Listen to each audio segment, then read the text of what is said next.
My name is Kenneth Bird. My company is Crystal Edge Technology Screens, and using the ambient rejection technology gain. I gotta find my stand. Stand's never on when I need it. All right, so let me track down a few things here.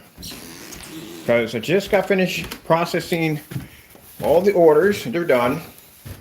Downstairs, I am waiting to get one key element that has to be dropped into it to get it to react the way I need it to react, and that's it. But they're already pre-done already. There we go, we found the stand. All right. So, as I told you before, I have to be up very early in the morning to get those orders processed. I was up at 3 o'clock in the morning knocking those orders out, me and the Lord. Whew. Busy day. It's been a busy day. But these are done, they're knocked out. Now all I got to do now is just wait for the driver's going to be coming by. Not today, but she's going to come down on Friday. So we can get everything packaged and done. And that's the part you get a chance to watch the processing. Let me get a few things in here. I'm trying to get tidied up here because a couple of demonstrations I want to do right now. I'm already caught up. My work is done for the day. God's amazing because the last couple of days I wasn't feeling too good. You know, the weather and stuff, and as I said before, you know, you get older, you break a few bones, and I broke a lot of bones coming up, doing a lot of crazy stuff. As you get older, that cold weather plagues the daylights out of you. And that's why a lot of people just move to Florida or warmer countries, warmer places, because that weather out there is fantastic for the body. I never forget that. When I went to Disney World, and we did it around in December, usually in December, man, I am in a lot of pain. Because, you know, you break stuff. When you're young, you break stuff, you think, oh, man, I'm good. When you get older, it comes back to haunt you. Just to let you know. It's like your body's saying, you remember all that time you punished me? Well, now it's my payback time. So that's what comes up too. So yeah, when I went down to Florida, Disney World, man, it was like every day, man, getting up in December in Florida. You people live in Florida, California, you lucky people, you. But anyway, man, it was like being a 3-year-old kid. And like, basically like my body was reborn. Like I'm no pain, nothing. I don't know what it is, but it goes on down there with y'all. You know, weather and all, but man, it's freaking amazing. Whew. Man, I tell you. I thought about moving down there a few times. Yeah, man, your weather is freaking amazing. I feel like a 3-year-old kid. Man, I'm walking outside with flip-flops on and shorts and everything in the middle of December. I like that. And we got family over in Dallas, Texas. Invited me to go live out there, but I'm not a big fan of Texas. I like Texas, don't get me wrong. It's just the humidity and all that stuff. All right, so let's talk about what's going on with these orders. Yeah, orders are done. They're done. If you saw the thumbnail, yeah, they're done. They're downstairs. That's my workshop downstairs. They're done and complete. And the beautiful thing about it is I got them, I was thinking, because like I said, last couple of days, because of the cold weather and all, my body was going through some pain. And I was thinking, I'm going to have to get these orders knocked out. Like I said, Lord works everything out. Got up this morning, felt like I was back in Florida. No pain, nothing. Got downstairs, got the orders all knocked out, watched a couple of YouTube videos while I was down there. Next thing you know, we're done. And the cool thing about it is, interesting about it is, he showed me a different way now how to process my orders that makes it 10 times faster than what I was doing before. How to cut my labels out 10 times faster. I told you, it's always good you have the Lord in your business because he'll show you different ways how to do things faster, but to get them done right. Let's go pop over to YouTube. I want to play around with that little projector, man. Little projector's a beaut, man. I'm sorry if you want to check the video out, and there is no links in there on where to get on the model number of the projector. Yesterday, literally, I was in a lot of pain when I was doing the video. And I just needed to just go upstairs and just lay down because it literally felt like I had an elephant sitting on my chest and my back was freaking killing me. So I just got through the video, got it out of the way so I can get the next day. And I was thinking, how am I going to get the next day, get these orders done for these customers? But like I said, God always blesses for me to get things done. This is actually one of my other favorite shows. I'm actually going to buy some of his merch wear. I wonder if you don't mind me wearing his merch wear on my channel because I love the show. This is one of the shows I watch, Camping with Steve. This guy allows me to relax so much, man, just watching his videos, man. Really cool YouTuber. I constantly watch him all the time. There's a few people on here I like to watch all the time. But Steve, Boondocking, this guy's pretty cool. Him and another guy called Golden Farms. I think it's Golden Farms. I remember that. I was just watching him down in the basement when I was working today. There's a few of them that I watch constantly all the time. This is one of them. Let me see. So let's go over here. We're just gonna put my fish on for right now. Yeah, I like speaking.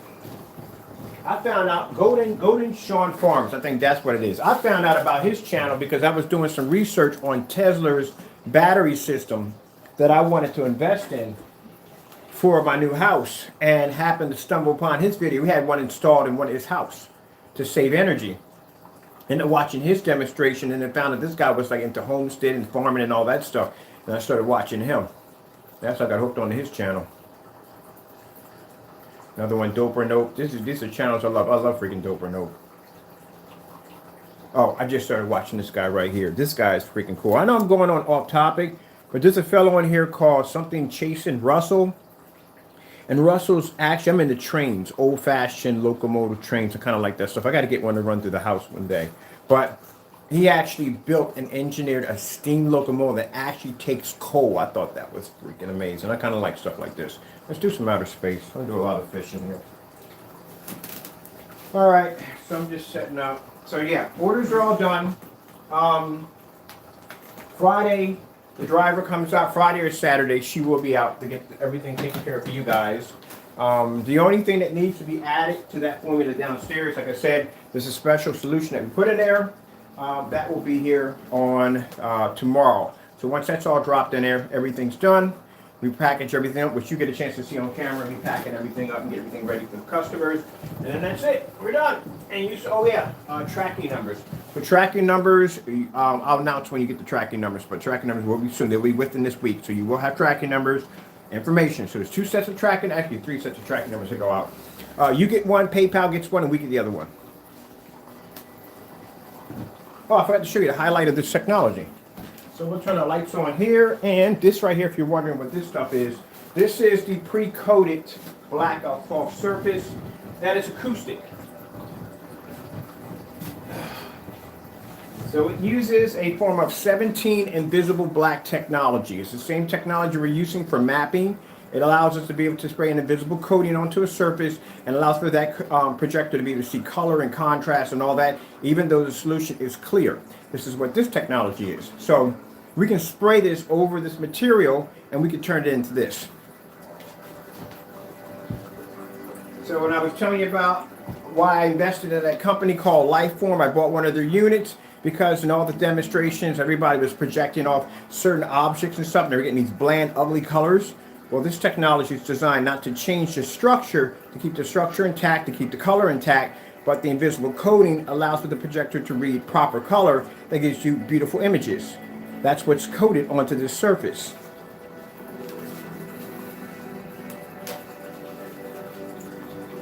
And one of the things I noticed when I watched a lot of those Lifeform demonstrations, they're always done in the dark, and whatever you're projecting off is just not giving you a beautiful enough image. Keep in mind, you're using a projector, but you're projecting it off a surface that's not designed to be a projection screen.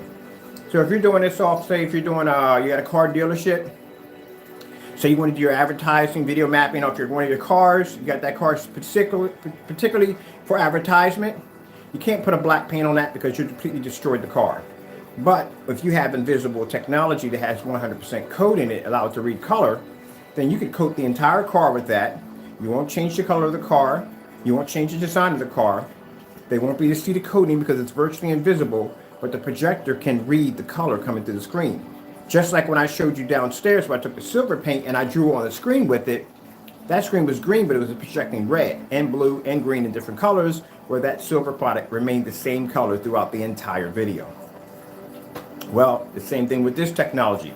Instead of it being blue or green or red, we made it invisible. So that way, anyone using that form of software or video mapping or whatever, all they would have to do was just spray that particular area and they wouldn't have to change the color of the walls. Keep in mind, you have people who have historical landmarks. They want to project off of it, but they can't change the color of it. This is where that invisible coating comes in. Because you could spray that onto a wall, you wouldn't even know it was there, but it's there. The projector would be able to pick up and read off of it.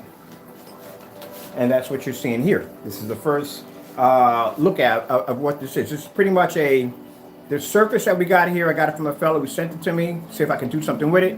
It was a screen The opposite side of the screen is silver. The other side of the screen is black. We coated the black part of it. And it turned out to this, with that coating applied to it. So you still get the jet black surface. It's just that the coating that went on it was invisible. So it doesn't change the structure at all. The surface is still black. It's just that it's able to pick up the beautiful colors and white levels because the projector is reading the code that's sprayed on it. Kind of get it now? And it has 17 technology, which means it has the ability to be able to pull in a ton of ambient light.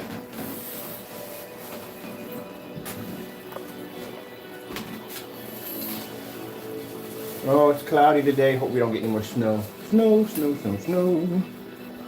So see, I can see out my windows and I can see outer space at the same time.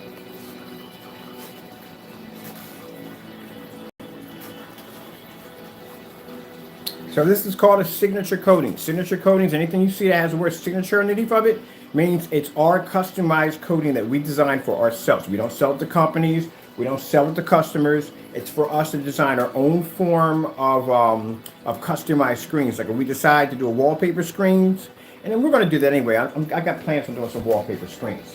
It's going to be nothing like the one we showed you for free. It's going to be our own version of our own wallpaper screens. It's going to be a little different. And we're going to have it in sizes over 100 inches. So pretty much the biggest you can get these screens, and if you go on the market, it's probably 4x8. We're going to have ours up to about 180-inch wallpaper screens. That's what we're planning to do. Because I like the wallpaper screens better than the fixed frame screens. With the fixed frame screens, people still want the borderless, which a borderless fixed frame screen costs. I got two of them downstairs. Actually, one downstairs and one in the next room. They can get expensive if you want a borderless fixed frame screen. But, you know, consider the fact on how many fixed frame projection screens I put together.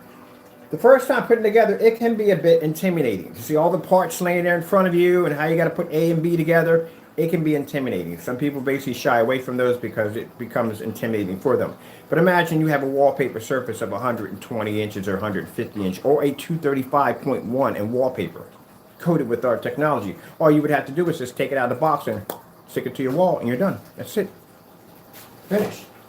No assembly, no putting anything together, nothing at all. Now, I can't tell you how it's going to connect to your wall, but it's not going to involve tape or Velcro. It's going to be something we're going to embed into the screen. But I can't tell you about that part. And it's not sticky, just to let you know. It's something cool we came up with that we can actually have you can connect it, take it off the wall anytime you want. And when you finish with the screen, you can roll it up, stick it in the corner. I got 3 or 4 wallpaper screens downstairs in the shop. So let me see what we got to do here. The whole thing is to give you technology. Number one, it basically eliminates the fact of I happen to have an expensive projector. It eliminates the fact that you have to stick in a dark room. You have to worry about your screens fading and washing out because there's any ambient light in the environment.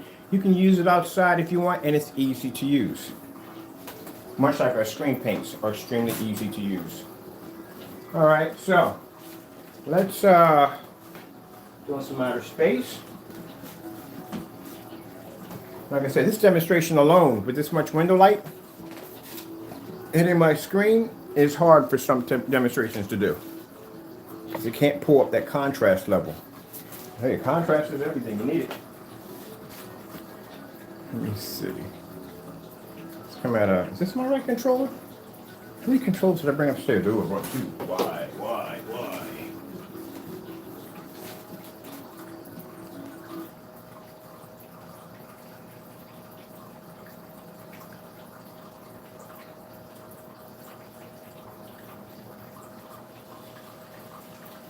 Oh, that's cool.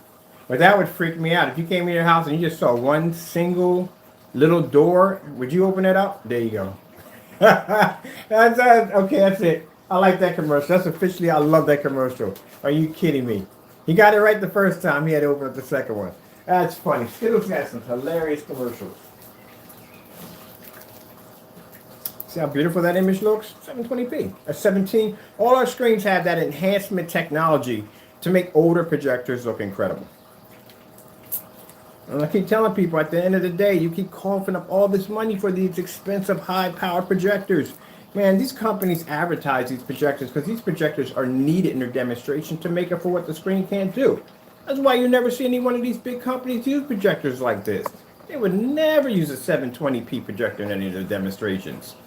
Those projectors have to be top-notch and through the roof because they're making up for what the screen can't do. You know that? It doesn't even register with the customer. Think about it. You go and you watch a demonstration and you find out that projector costs $50,000. You know, is that going to basically register with you? It's not. So you mean to tell me, and get this right, understand this, if they're using a $50,000 ultra short throw projector in their demonstration, what makes you think that that screen's going to look the same way when you get home and you use it on your 1080p? Because if you can't afford 50 grand, it's not going to look the same. This is a 720p. I'm pretty sure your projector at home is better than this. You can relate to that projector. And if you don't have it, you can go to eBay and get it for 180 bucks. And it still would cost you less than what you would pay for most screens. And it's ultra short throw. You know, ultra short throws cost an arm and a leg.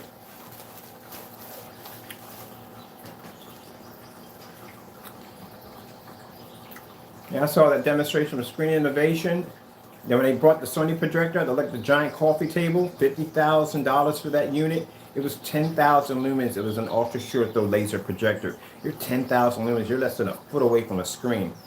There's no way in the world, if you went home and bought that $5,000 screen, that your 1080p or even 4K projector was even going to come close to that piece of machinery. Not even close. If they did the demonstration, they wanted to be impressed, so they should have used like an old projector, did the demonstration, they were able to produce an amazing picture, and people are like, huh, really? How much would that cost? $180, that's it? Wow. And yeah, some people are saying, wow, my projector's better than that. There you go.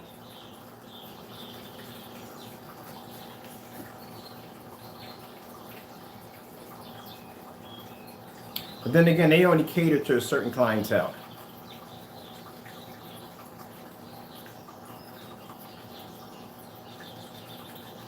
And I just cater to people. I have people, customers who have money. They just, but at the end of the day, they really don't want to spend that kind of money. Nobody does. Look at the white levels.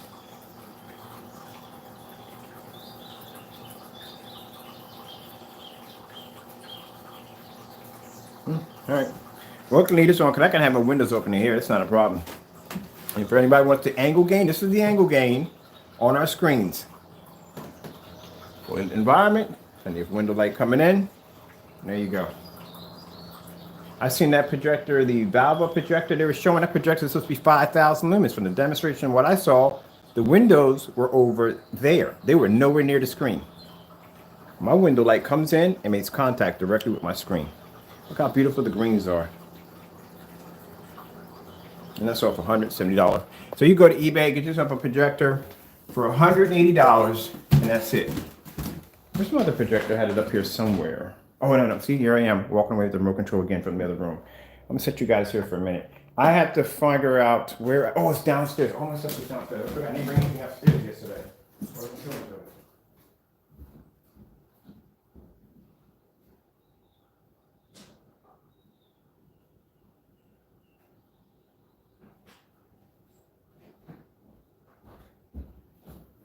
Today I feel much better. Much better. Make sure I'm on the right side of the camera. Here we go.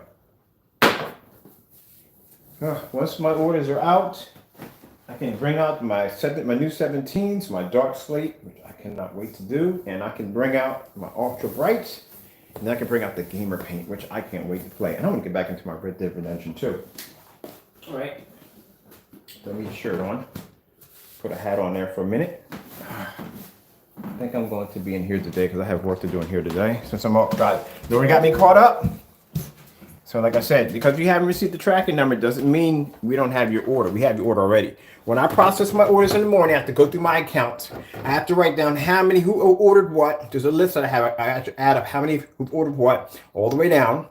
That's how I order my products from there, what I need to buy, how many containers I need to get, how many labels I need to ship out. So all that's there. I don't want anybody thinking that because I don't have a tracking number, my order's not there. Your order is there. Because there's no way in the world that I can continue any projects if your order hasn't been completed. Let me check out the window to see the battery pack. Did I charge the battery yesterday? Pretty sure I charged. Yeah, I did charge the battery yesterday. All right, because I want to use a battery on my mini projector. Power my screen up in here for this one. All right, back. I'll grab my battery. I want to play around that little projector a little bit more.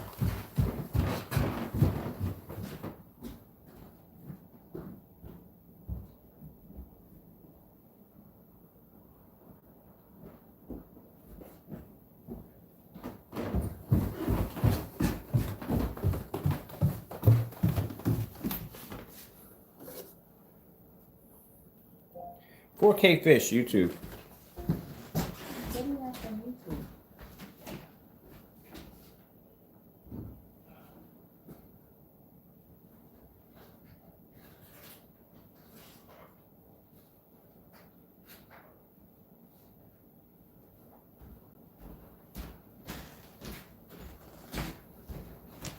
We're going upstairs, my mini computer. That. Well, that'll probably get a commercial now.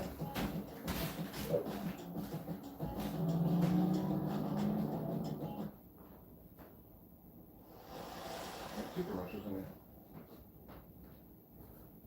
Hey, I'm Jason. I'm John. What? That's milking for all we can. YouTube.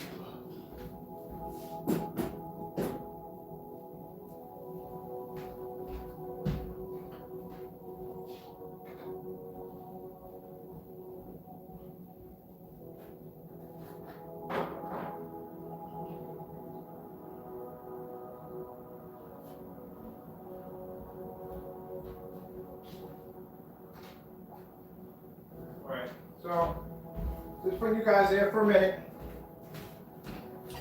Come in here and I'm wiping down. This is the projector I got yesterday that I purchased off of eBay.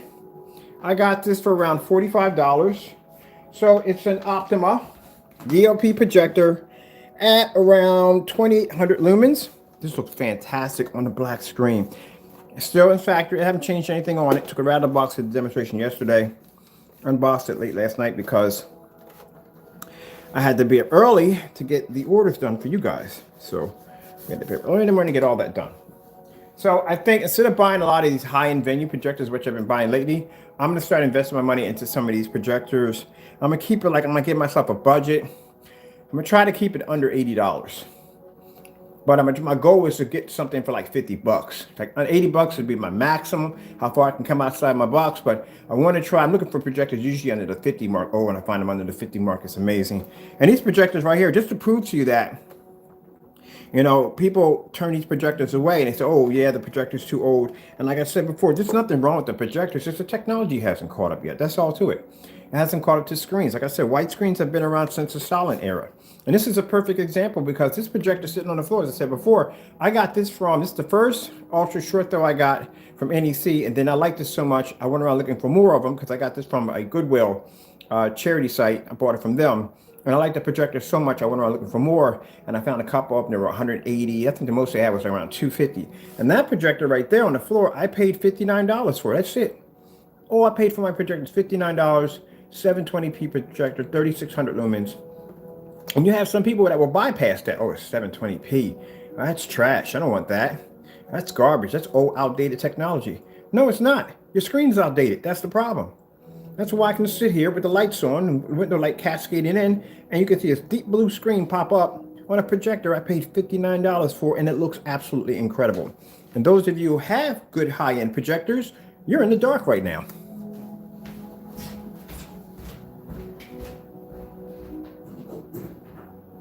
No, you don't have to pay it if you don't want to. Really don't if you don't want to. We can ship. You got to keep in mind, as I said before, we have it up there as a precaution. We have been shipping overseas. All right. I've already shipped. We've already went through already with no problem. Was we have to do tests from time to time. So one of the tests we did, worst that happen is if it doesn't go through, we send your money back. That's the worst that happens. We're the ones that get hit with a charge. We get with a charge every time an order goes through, and PayPal charges us a fee to change that currency back over from the U.S. to the money that we're sent to, and we get charged for that. It's like a $2 or $3 fee. But anyway, that's the worst that can happen. We just send your money back. We just send you a letter like, oh, it's not ready yet. You got to send it back.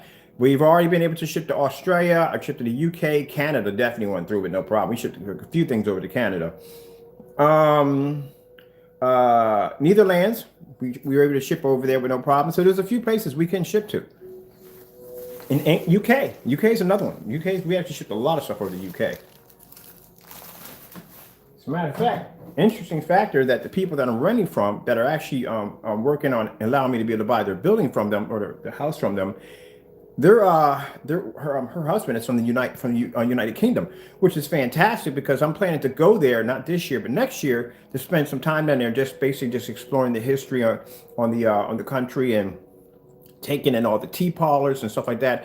And I do love their clothing. Like I like dress clothes. I like the double-breasted suits, the pocket watch, the derbies. I like the classic dress wear from England, and that's when I'm actually going down there. He's going to be giving me some information on places where I need to go to get some custom suits and custom shoes designed when I go down there to pick up a few items. I do like their dress code. It's freaking amazing. Yeah, no problem. And I'm a huge drinker of tea, so I plan to go on this tea expo, which means I'm going to be traveling a bit. I'm going to go to Japan, go to India, I'm going to go to different places and stuff where they serve tea and go to these tea parlors and drink. You know, and document the whole thing. Take a few people with me that are all tea drinkers. No coffee drinkers can come. No coffee drinkers. It's all tea drinkers. All right, so what we're going to do is we're going to run, this is the projector I got off eBay for around $45. We're going to run that through the battery unit over here. Hook all that up. I already ordered a solar pattern for this battery, and it's also you can put an extra battery to boost it. So right now I can actually add another 288 watts to it. Next month I'm be working on getting the Delta 1300. That's the big boy I need. That will be able to run both of these rooms at the same time. And then I'll have to get the panels to put them outside so I can charge this area right here because I'm dead serious about basically lowering my electric bill. My electric bill is almost near, let's say we're almost near between, on a good day, summertime, I'm paying about $1,000 and somewhere around, and at wintertime it's around 1,300 or 1,400. I think this month I paid about 15, so that's going to stop. A little too much money. All right, so let me see real quick. We need a power cord number one. That's what we need. It's impossible to think about it. Now, I got two Optima projectors. One of the Optimas does not work with the converter. This one actually does. So that's why I need to get a bunch of these right here. These actually are fantastic. They actually do work with the converter. What's going on over here? Got a commercial popping up over there. All right, so I'm trying to get everything hooked up here. I'm trying to remember where Mr. Bird, when he got up this morning, I was rolling around last night. Put everything at. Went home right there. All right, let me see if I can find my. Oh no! It's all over here. What's that doing? All right, so let me show you the back of this projector real quick. So in the back of this projector, this is what we got. If I didn't show you already, this is what we have on the back of the projector. You know, you got your VGA, you got your S video jacks right here. You got your analog video right there, and then you got your VGA out, and then your sound right there. All right. So what you want to do is get one of these doohickeys right here, and this will allow you to be able to convert your VGA into HDMI. And then you want to make sure that it definitely has a output for audio, because once you plug this in, all this, you're not going to be able to use your output for your projector. That's no longer going to be usable. But I'm going to put a link. I forgot to put the link. I put the input link in yesterday because I was just messed up yesterday. I was in some pain yesterday. So I'll put the link in for both videos. All right.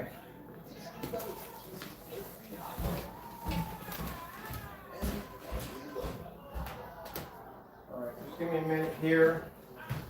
I'm looking for, and I hope I did. No, I grabbed both remote controls when I went upstairs. In this nightmare, Mr. Bird not putting this stuff up correctly. All right, this is one remote control. That's for in there. All right, found the remote control to the theater room, so that goes in back in here. You know what I need? Seriously? I need a system that I can operate the entire house off voice command. That's what I need, because I lose remote controls like crazy in the house. I'm gonna look into something like that. See how much would that cost me to get that done? Because I hate remote controls.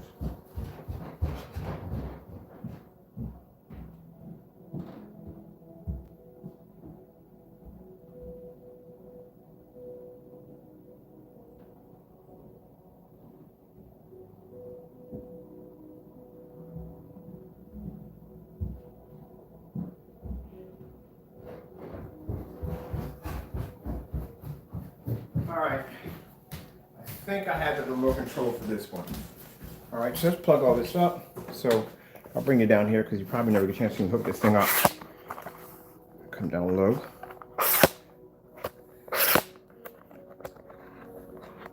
Now, just to let you know that people have been putting your orders in real quick. We have enough containers left over from the splashover, because the splashover, we have enough containers left over from all the orders.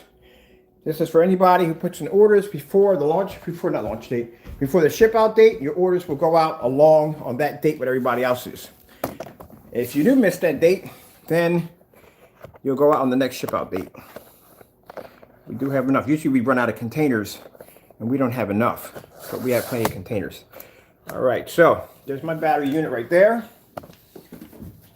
This is from a company called EcoFlow. These things are fantastic. So basically, this is fantastic if your power goes out, or you just want to use extra power in the house. You want to charge up your laptops, cell phones, tablets, TVs, pretty much anything you can run off this, just about. So it has 1800, but pretty much you're going to use on here 1200. That's going to be your peak. It's actually peak is 1800. It has something called X boost mode, where if you need a little more power, you can actually hit this button on the side. It'll actually give you an extra 288. Add it to your 1200 or whatever, but somewhere equals out to 1800. But anyway, each one of these outlets on the back are around 600. They're grounded. These are your grounding right here for grounding for using 3 prongs. On the front of it, back of it right here, there is for resetting your system right here. I'm sorry, this is for, it's for resetting right here. That right there is to charge it, and that right there is for your solar panels. That's it. Solar panels are really easy to hook up. So it's not like if you ever looked at the old dry cell battery hookups, where you had to have multiple dry cell car batteries. You had to have a converter to convert it from AC and DC to AC. You had to have, when you put the panels out, you had to have these multiple panels and all these cables running back and forth and regulators and all that. No. With this, it's a panel system. You take it out of a little package, you unfold it, you stick it up against your wall, you connect the 2 cables together, you lock it in, you're done. That's it. Pretty easy. Whenever your kids could do that for you. All right, so let's run all this back here. Now, even though if you're looking at it, you're saying, well, there's only 3 outlets back there. And say if you want to hook up, like, I don't know, if you want to hook up a whole slew of stuff, like you want to run your TV, you want to run your tablet, you want to run your gaming system, you may want to power a few things up, and you're only seeing 3 outlets on the back of this. This unit can actually power 1 item up to 1200. Or you get power up to 10 items as long as they equal up to 1200. So you can run a surge protector, which I'm running right now, that will allow me to run like multiple items, 10 items right through the back of this right here. On the bottom of this right here, also too, you get a cool flashlight, if you need a flashlight. There's also a part where you can hook it up to your car. Anybody who has, right there, you want to hook it up to your car, right there, for charging your battery to your car. But also too has a DC switch right there. So if you want to switch over to DC because you're using it for your car or to charge your car battery, you can also charge stuff on here too. Not only power, but you can charge your items off of here too. What else we got to add real quick about this? And I'm not getting paid for this. I just really like the item. I love it. Love it. I don't get any money for this at all.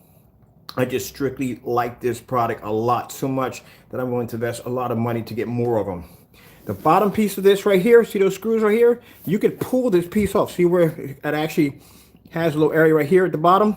This comes off right here, and you could slap another battery on top of the battery you already had, doubling your power. And then I think that one comes with some kind of light that runs back and forth, some kind of light that traces back and forth. This is freaking so cool. My lights went out. I wish I could have had this because, man, I could have powered me a couple lamps in here with no problem. Absolutely fantastic. So we turn it on right there. And right there, it shows you have 99 hours. So depending on what you're running, will tell you how many hours you have to run it. That tells you the percent of your battery. 56. Did I charge this thing last night? No, I did not charge it last night. That is me. That's what I do. And then over here, you have your wattage, like how much output you put out. It's trash day today, and I missed trash day. Oh, well, I'll get it next week. So right there, that shows you how much wattage. So say if you're running around your house, you can't figure out exactly how much wattage this may take. Just plug it in, and it'll tell you exactly how much you're actually using. So like I said, it's a fantastic unit. Didn't charge it in last night. I could have swore I had this thing charged up last night, and I did. Oh, that's right. I forgot. I wasn't feeling good yesterday. I'm also right to bed. I need to charge this up before I go to before the next day. And charging time is an hour. I think it's an hour or 2 hours. I think it's an hour or 2 hours. I'm gonna check. It's one of those two, between an hour or 2 hours, but it goes by really fast. By the time I jump on the game system or do some work around the house, it's already charged. Now, the cool thing about it also too is once you get the panels, one of the things I was trying to figure out, if I got the panels, say I buy two of these big boy units in here, I got this room running, I got this room running at the same time. Can I run the solar panels, charge my battery, and still power the house at the same time? Yes, you can. So I can have my panels outside, I can store my battery to 100% and continue from the excess power to actually run the items in my house at the same time. Is that cool or what? So what I'm probably going to do is I'm probably going to get 3 units down here. I'm going to get 1 unit for power into place. This actually 2 in these 2. 1 unit's going to power both of these units right here, and then I'm going to get a second battery just for storage. That's all. That's going to run off solar too. All right, so let me get you guys over here, and let's get over here.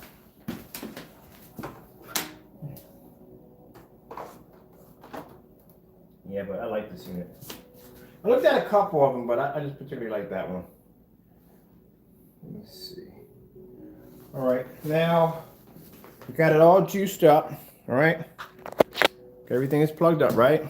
Now all you got to do is go to here, to the front of it, right there. Go to the back of it. You're going to see where it says for your AC.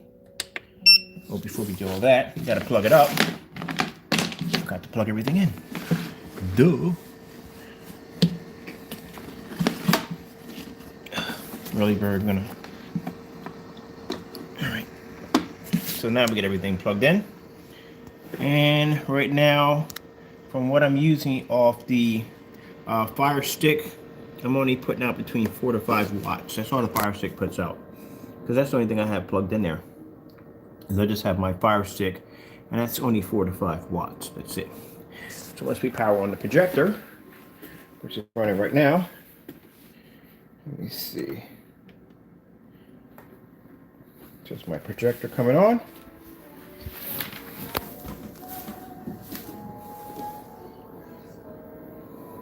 And you'll see the water start to jump.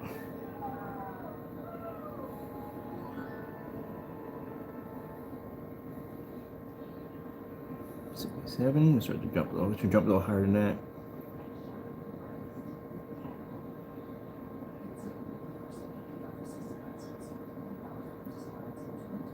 See it climbing.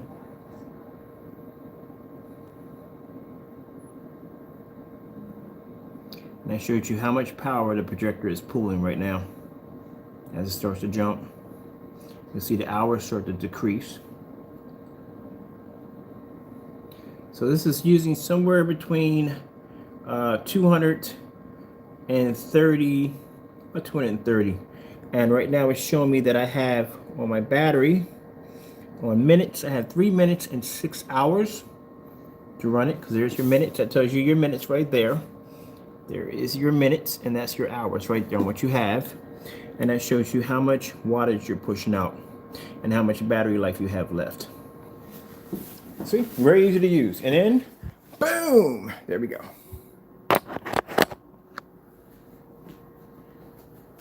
And if you put it on eco, I just bumped the daylights out of my popcorn stand. If you put on eco mode, you have even more. You have even more power. You can see.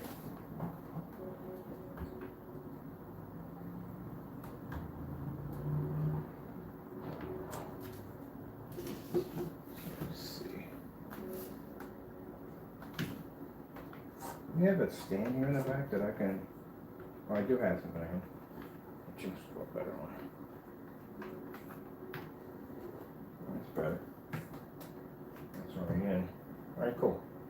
I'll take that. Let me see. Kickstart is better.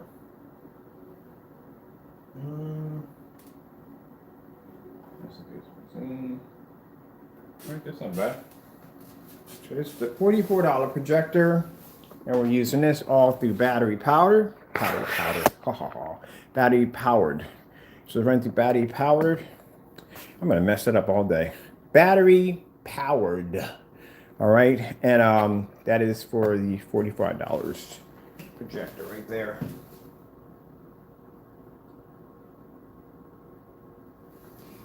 And now let's see if we got the right remote control. Get this party started. Oh, we do have the right remote control. Finally, something right. I use remote controls all over the house.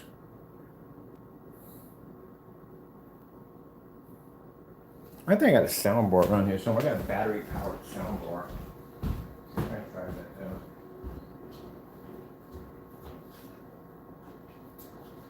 Bluetooth mode.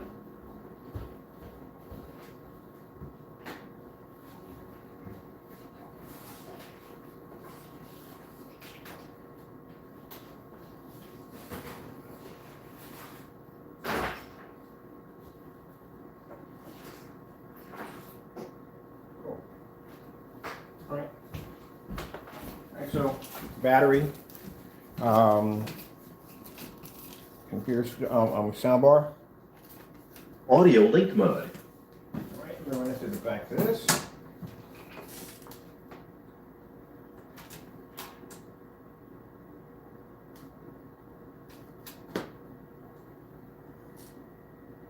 Okay, now let me see.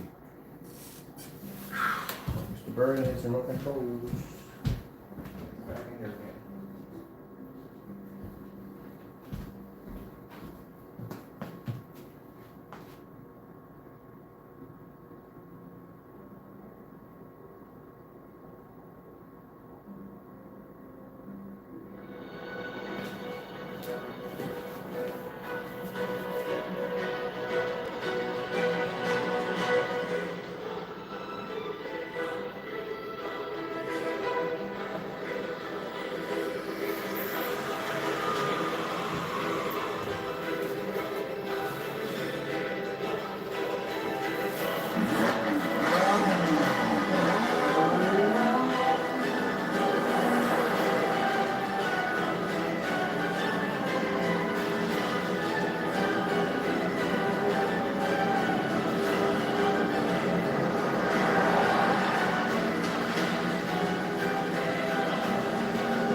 Set up a couple things on here.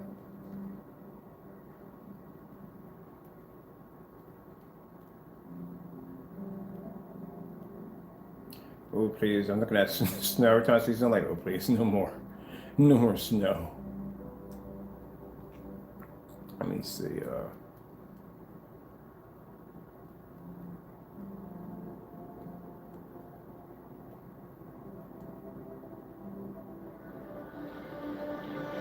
Let's just show you the white levels on the technology at 2800 lumens. And I'll show you my projector sitting. So you can see we're not sitting right up on top of the screen. Actually, this is sitting closer than my short throw. My short throw sits right there to fill the screen out. This projector is sitting back farther than my short throw.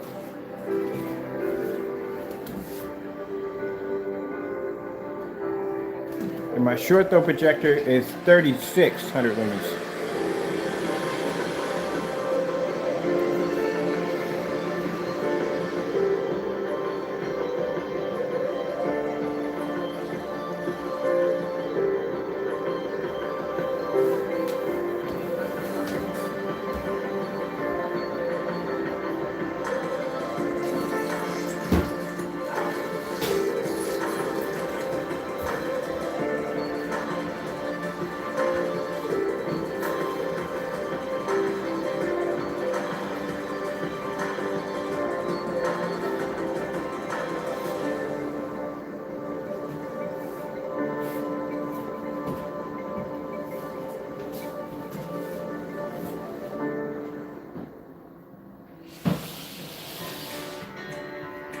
It's impossible to think about where we're going without appreciating everywhere we've been.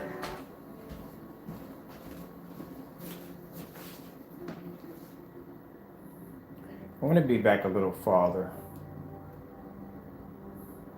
It's like I'm too close to the screen. That's what it feels like for me.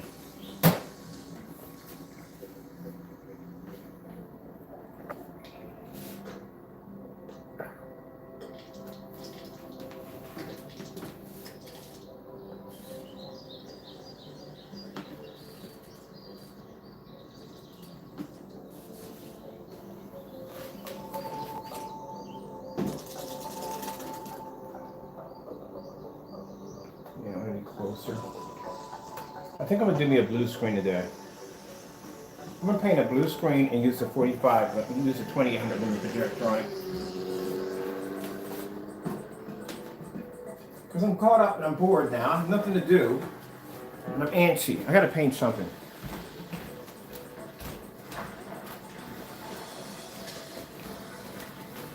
So let's paint a blue screen in today. I think I'm gonna convert the pink to blue today. We're going to do that. We're going to do a 100-inch blue screen and have some fun with that today.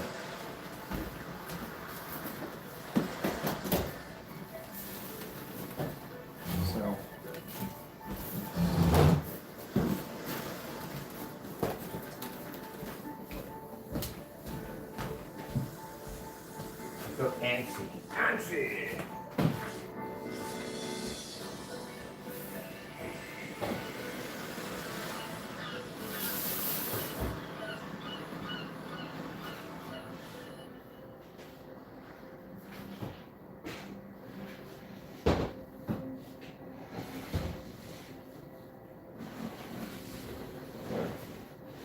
Sorry, be right there.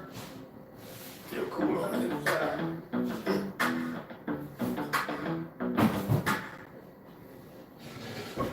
Love is resilient. Let me let this Your play Own Love collection. while I is grab for something sale. here. Where the heck is my remote control at? Okay, that'll play right now. I gotta grab me a screen. I gotta paint something.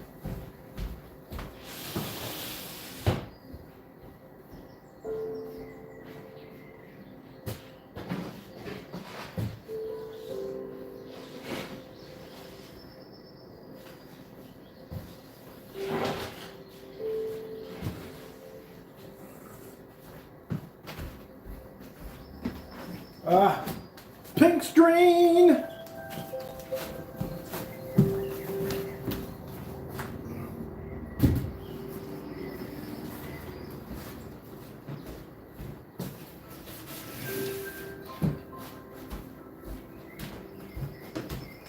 Yeah, we gotta paint something today.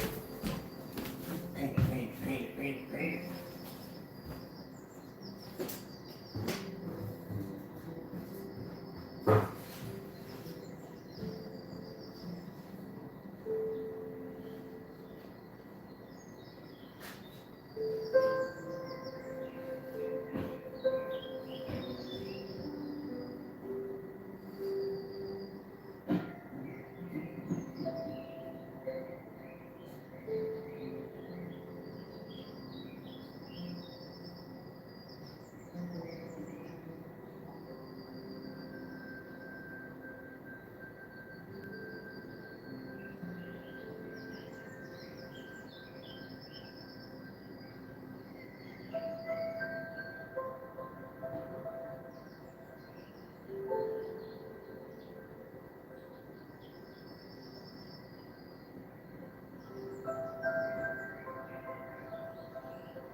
got blue around here somewhere. I gotta figure out where I put my blue at. I got blue here somewhere. Let's see if I can track down my blue paint.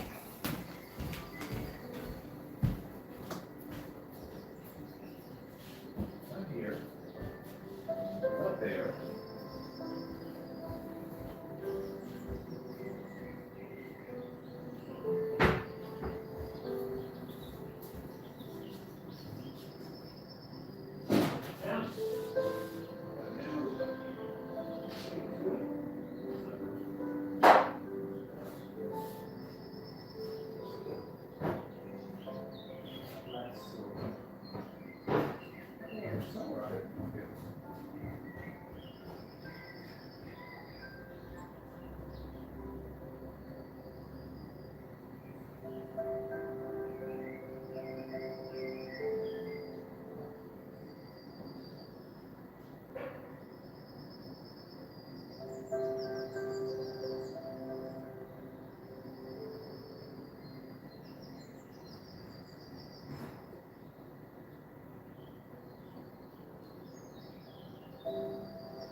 I had to search around in the shop for it. I couldn't figure out exactly where I put the container at. And I didn't put it back where I usually put it at, and that's how I lost it. So, hunt it down, figure out where the dickens I put it.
So let me show you what we got going on over here right now. So over there, we're going to convert that to a blue. We're going to look at this is some other stuff. Like I said, I make paints that are downstairs. I just never get around to some of them testing them. That right there are the exotic collections right there. These are done. And so we got it in, this is purple or dark haze. This is the dark haze. That would be, oh, no. This is chocolate. That's chocolate right there. I'm doing the chocolate screen, so I like chocolate. This is the purple. That's the dark haze. This right here is the green. That's the one you saw yesterday. And this is the blue. This is the one we're going to paint on right now. This is something else I was working on. But like I said, I have product downstairs that I make. I never really get a chance to getting it out to show you. This is one of them I'm actually working on. Right there. It's a different color I'm working on. This one's still in testing. So when you see them in these containers now, they're test containers. This is the blue. This is the one we're going to paint now. That's the blue.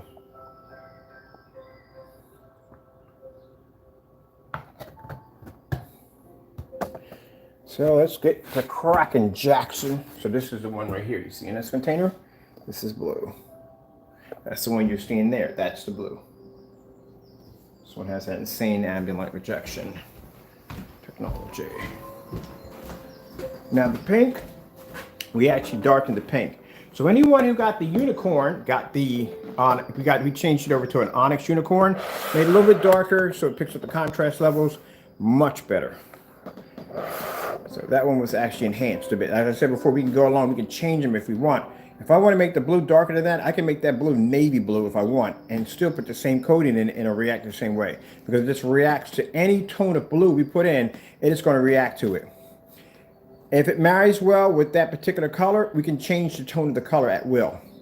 Just like when we did the green screen, the green started out to be army green. We changed it over to more like a kind of an Eagles color green. We can change out the tone anytime we want. So that's the beautiful thing about the exotics. They can be changed at will.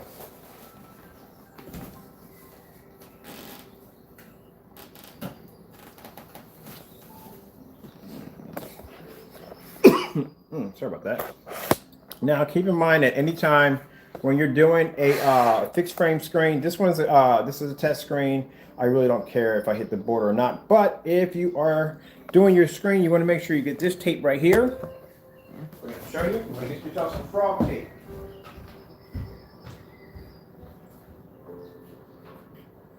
This is what you want to use. Now you want to put your screen together. Assemble your screen, put it together. Grab yourself some frog tape. And what you want to do is you want to go around your border. Now, I'm just doing this for the video real quick. I'm not going to tape the whole border, but I'm just going to do a section, just a little piece of it to show you. Do not paint your screen when it's not assembled. You got to make sure you assemble it first because this thing is going to stretch out like a drum across the back of your screen.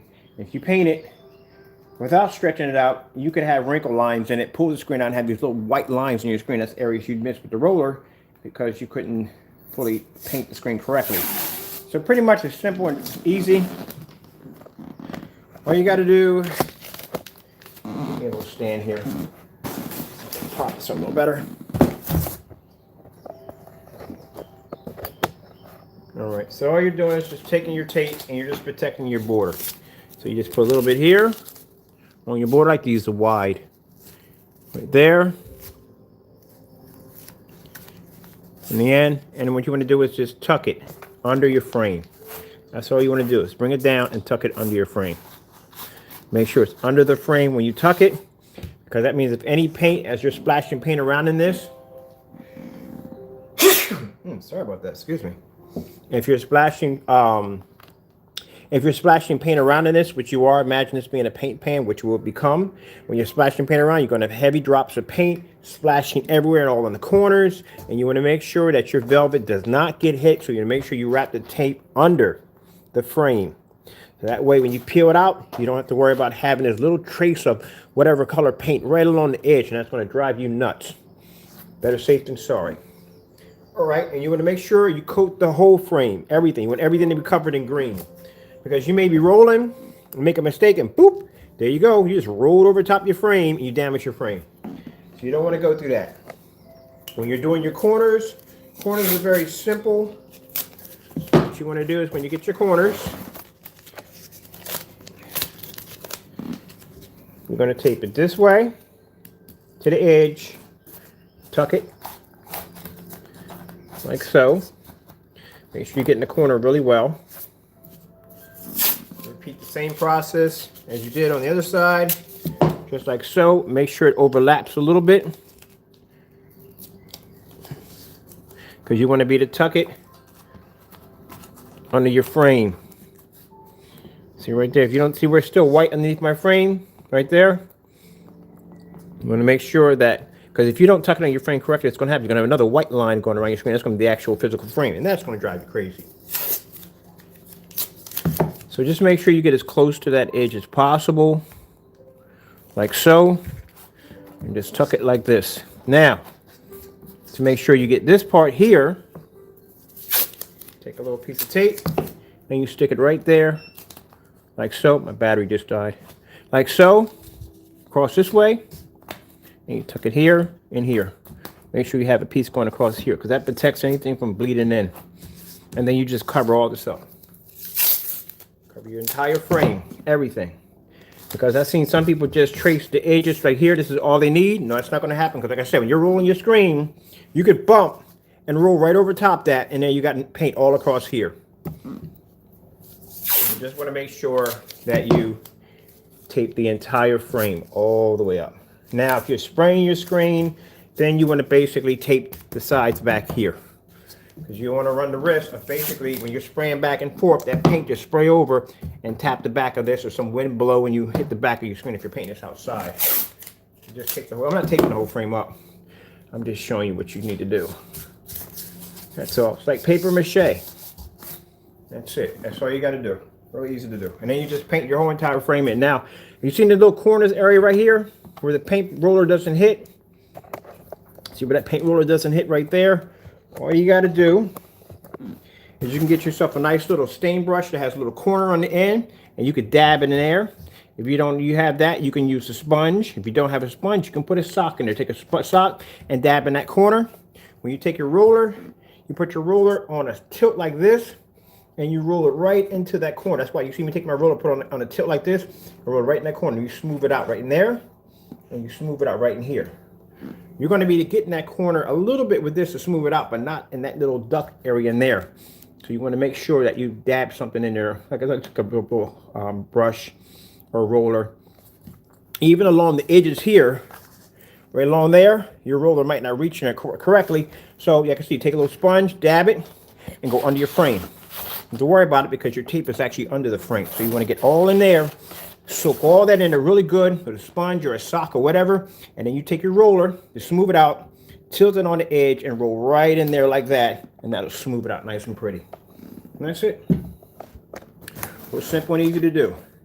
Knock that out in no time at all. Now make sure, if your screen has a bar in the back of it, make sure you pad your bar. You can use a long scarf, you can use bed sheets, whatever. Just make sure you pad it, because when you roll on the screen, you're going to press down a little bit, and the bar is going to leave an imprint in the middle of your screen. You don't want that. So what you want to do is pad the bar.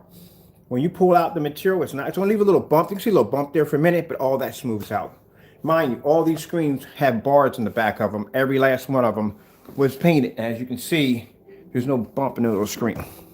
All that smooths out. Man, your screen's actually on a spring system. It's constantly stretching.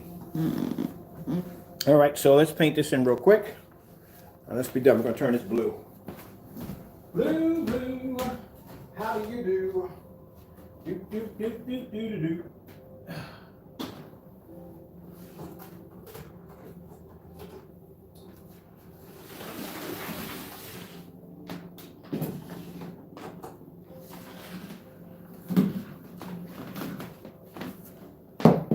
Get something here.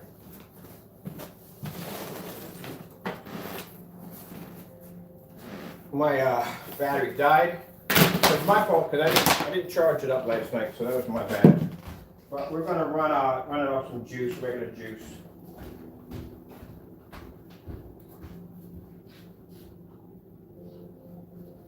Let me get me an adapter. I should have an adapter. I don't have an adapter down here anywhere. Should have an adapter down here somewhere. Do I have one adapter? No, I don't. Let me get an adapter so I can plug up my projector, because my projector is down. I don't use. Well, you gotta follow me all the way over here. Suspension cord, stay over there.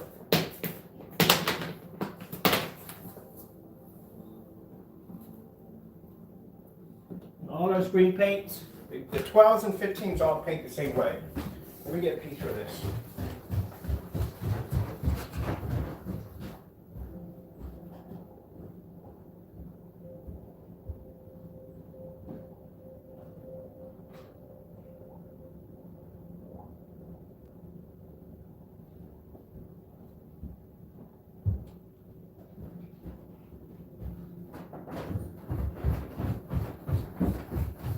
All right, so we plug this up. So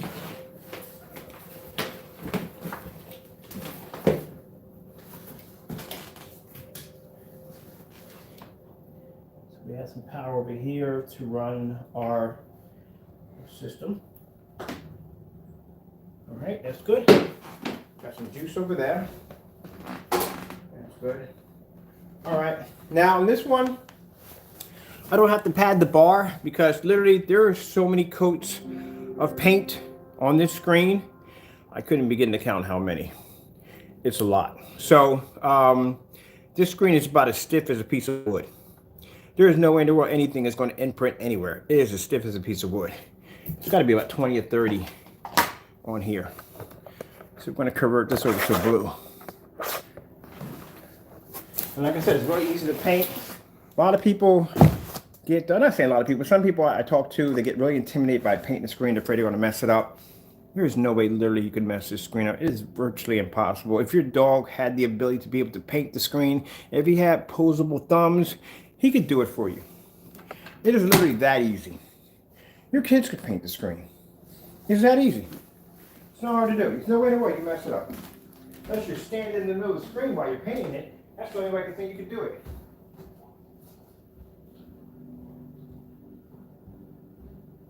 Get something that we can use to roll over there. The roll's a bit saturated.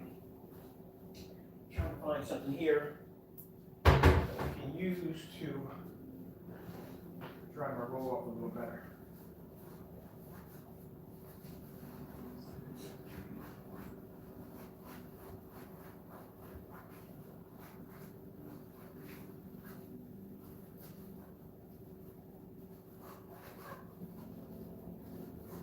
Now, one of the problems that I have personally for myself, real quick, I'm going to use my Visible Technology for 17 to make myself a projection screen tablecloth, because my my screen that I have for my table at back, I have to get a piece of plexiglass. I got to find a plexiglass that's going to fit the top of the table. That becomes a headache for me. So what I'm doing is I'm going to show you something I'm going to be doing this week. So really quick, we'll come back to that real quick. So this table right here is where I like to set up my tabletop projection screen setup. The problem I have here is that I have to find a piece of plexiglass to fit the exact size of the table, and then it's a big piece of piece of surface I got to take back and forth. So I thought the best way I can actually do this is to use that invisible coating technology we use on our screens upstairs for the acoustics. I'm going to be using it on this form of photographs. This is photograph background material that you get from Amazon. And I'm actually going to coat this and turn it into a tablecloth projection screen, which means that anytime I want to come up here and I want to use my tabletop, all I got to do is just drape the table over with my my tablecloth right here, and basically just watch movies off my tablecloth. Isn't that pretty cool? God's always giving me interesting ideas on how to do things. So instead of me lugging a piece of plexiglass up and down the stairs, I can fold it up, stick it in my closet. When I'm ready, bring it out and apply it and actually spread it over top my table and watch some movies. All right. So let's go with this right here.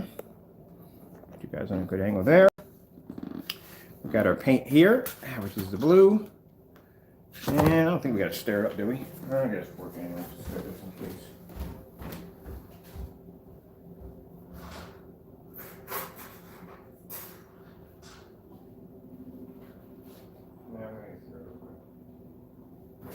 Somebody was asking me, what's the shelf life? The shelf life is 5 years.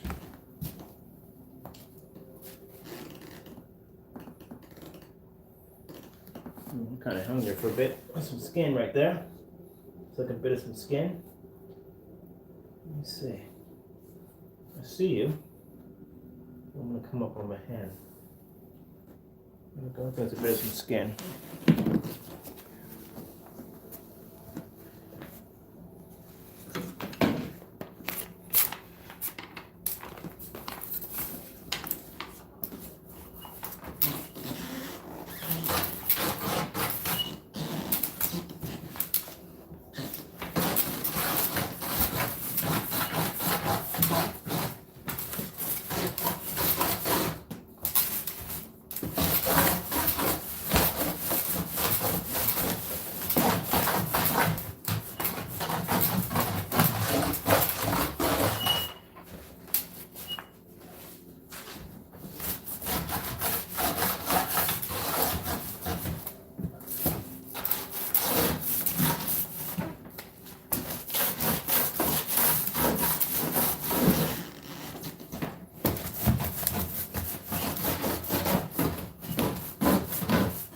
Tilt on my roller. For me personally, I just like to hit my corners.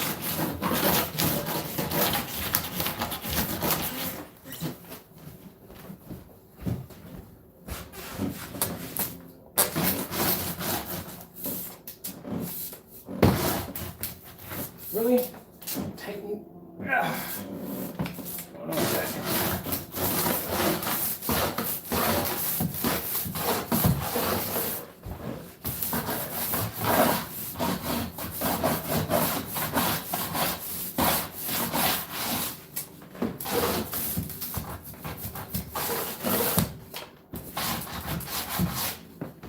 That's it.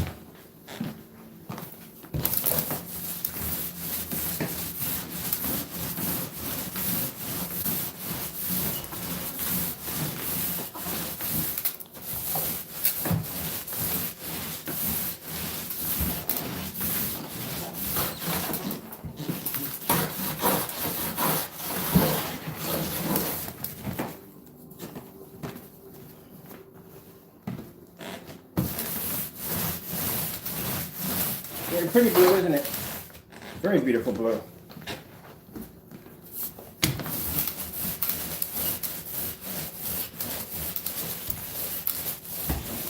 I realized some skin that just came off that can like that. That's all. You can have it sitting around and you develop a little skin off the can, your finger. Just run it through it. You're not going to mess it up. Very easy to do.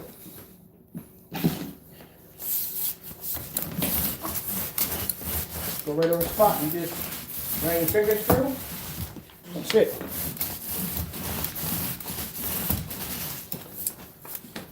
Very easy.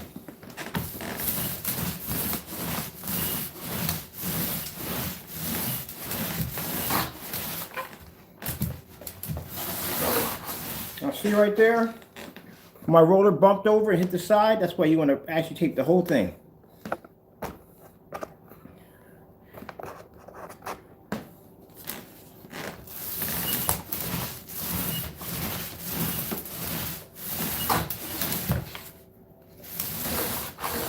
This is a free color option on our exotic shopping cart.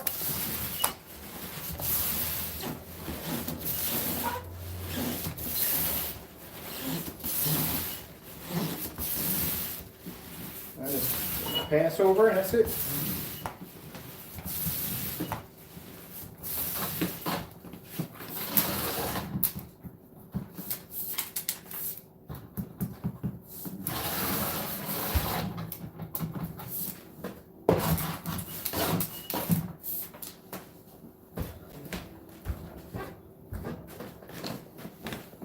Okay.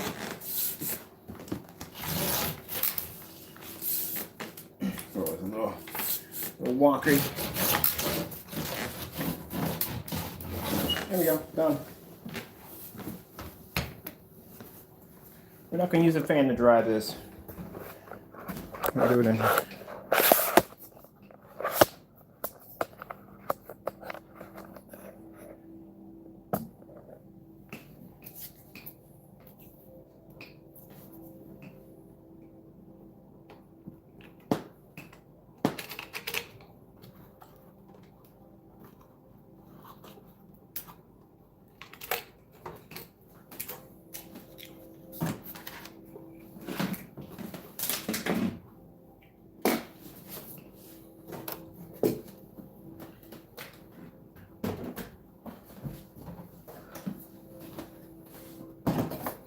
we'll switch out.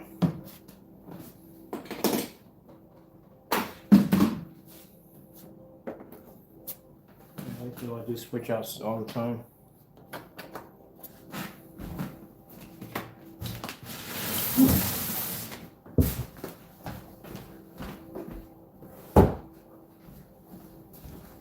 Switch it out, roll out. Roll out.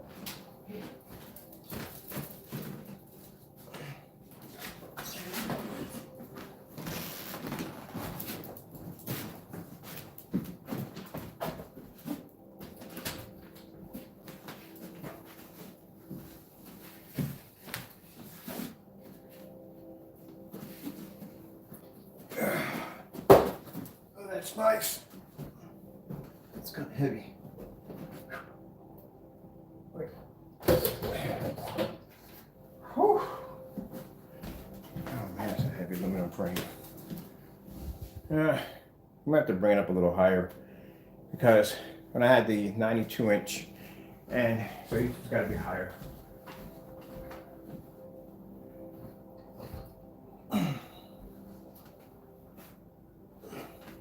Yeah, I'm praying I didn't hit my sofa with this. I'm worried about the wash off anyway. I hit the sofa. Alright, drill. Ken, where did you put your drill? Maybe not a question for the day. Where's the drill? Is it here? Nope. Is it here? Nope. And it's upstairs.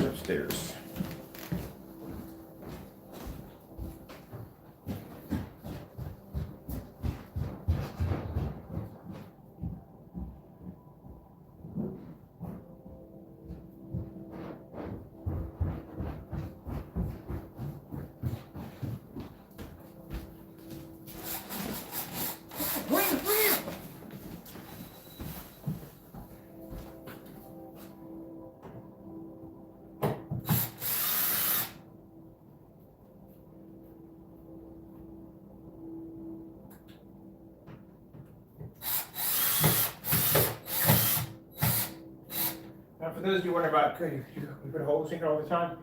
Got a thing of putty in there. Got some sand, grit, some sandpaper. Sand it down. Put some putty in there. Sand it down, and it disappears. That's all. As long as you don't drill on top of the molding, that's a different. The crown molding, you don't mess with that, but you're good.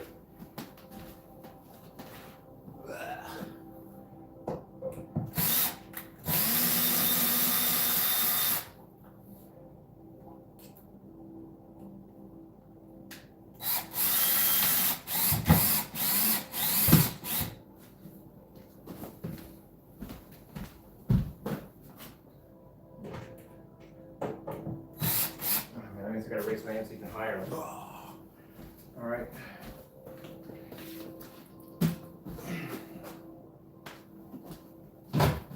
Okay, easy.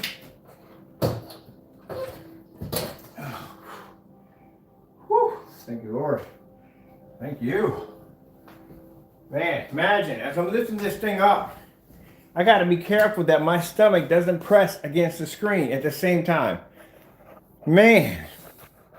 That's why I said I gotta find me some form of corrugated cardboard or some kind of plastic cardboard to do this a little easier. Some styrofoam screens. I gotta start making some styrofoam screens. That's it. I'm done with the aluminum right now. I'm done. This is too much work dragging them things up and down the stairs. I'm just gonna go down, get on Lowe's website, give me a bunch of 4x8 styrofoam insulation.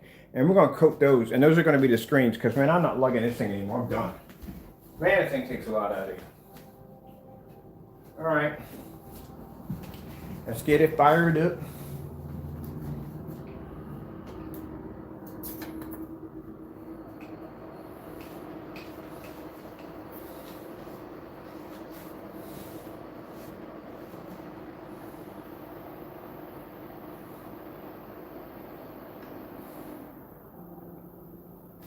Where's the remote controls? Right here. Wow, remote controls actually there. All right, let me see.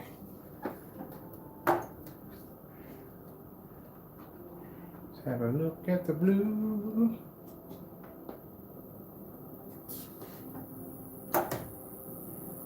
Blue is beautiful. Blue is beautiful. If you haven't invested in the blue for your projection screen, you have missed out big time. Blue is gorgeous, and it's amazing for gaming.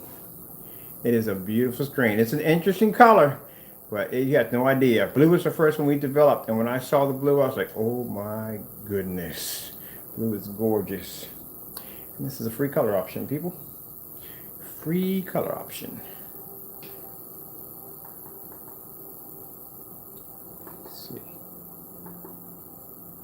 My keystones a little bit, because remember I had this on the other screen. It was a beautiful screen.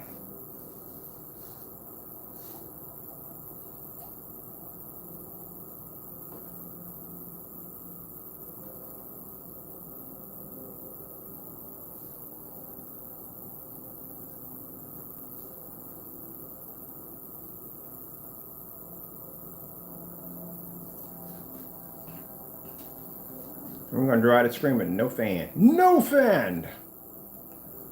Show you how fast these things dry.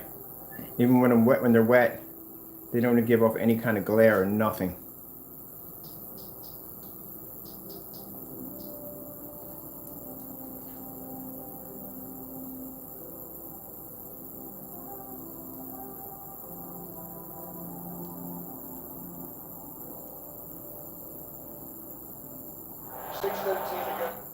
No.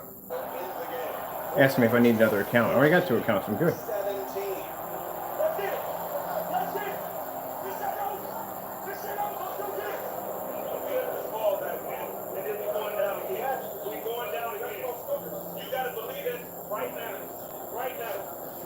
And that screen is soaking wet.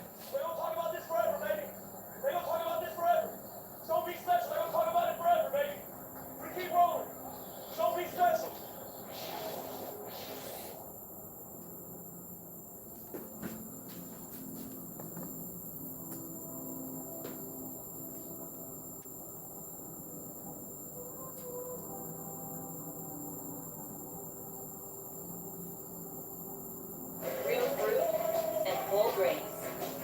Do what's delicious. Kellogg's Special K. Light up your new year and shine your brightest with Cadillac.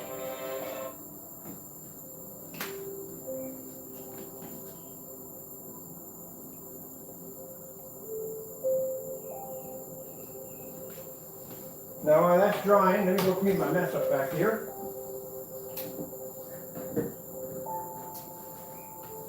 Like I said, go out and get yourself a cheap white projection screen and just coat it. Be done with it. Frog tape or technology, and you're done. That's it. You shop for your projector, go on eBay. Get yourself a nice cheap projector. Take the extra money, buy a popcorn machine. Or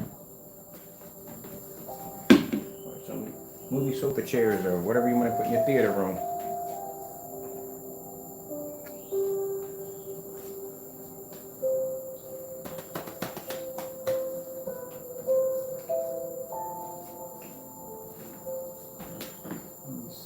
Where's I never just had to finish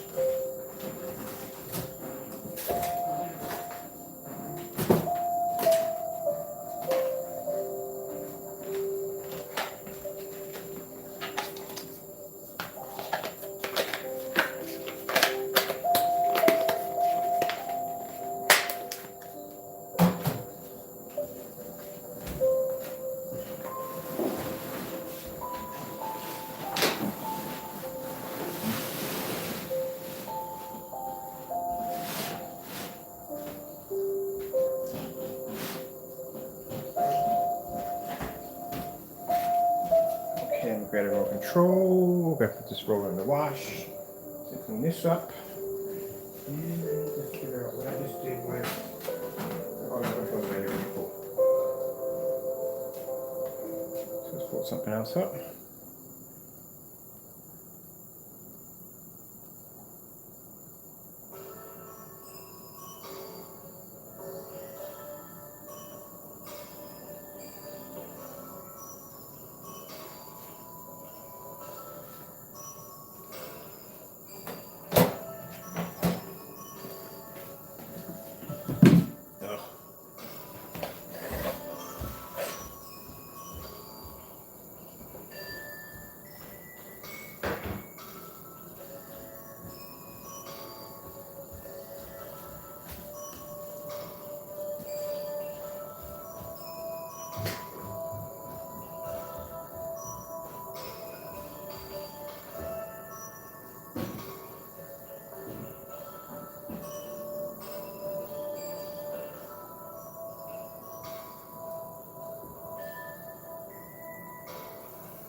Right, yeah.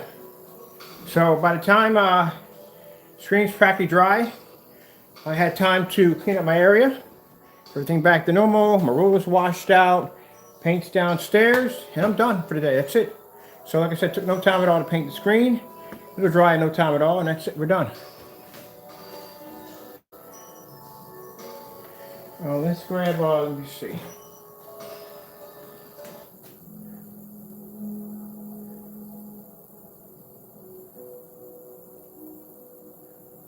See, 4K demonstrations. Getting that from YouTube. Some bright colors in there. Oh, whatever, that make a difference. I keep forgetting the screen's not black. Usually, when I'm used to doing it on black screens, using the bright colors.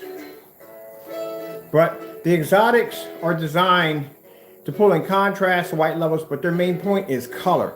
They can pull in very, very bright, vivid colors. You can get the lights out if you want.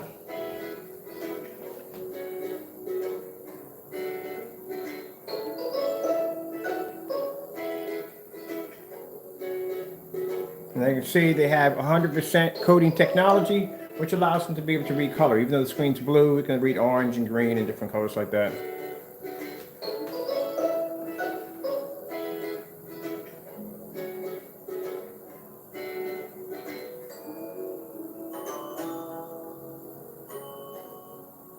Kind of neat. If someone had their house was blue, they can literally paint one side of the wall with this technology. People would never even know that was a screen sitting there the whole entire time.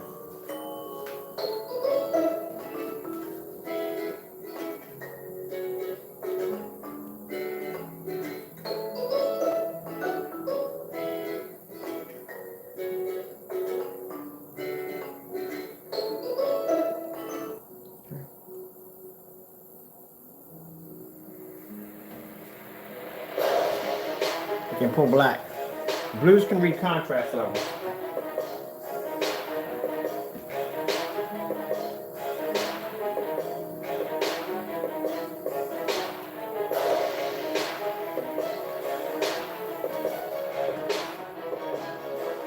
See how dark that screen got? If I take that screen and lay it on the ground, it's blue.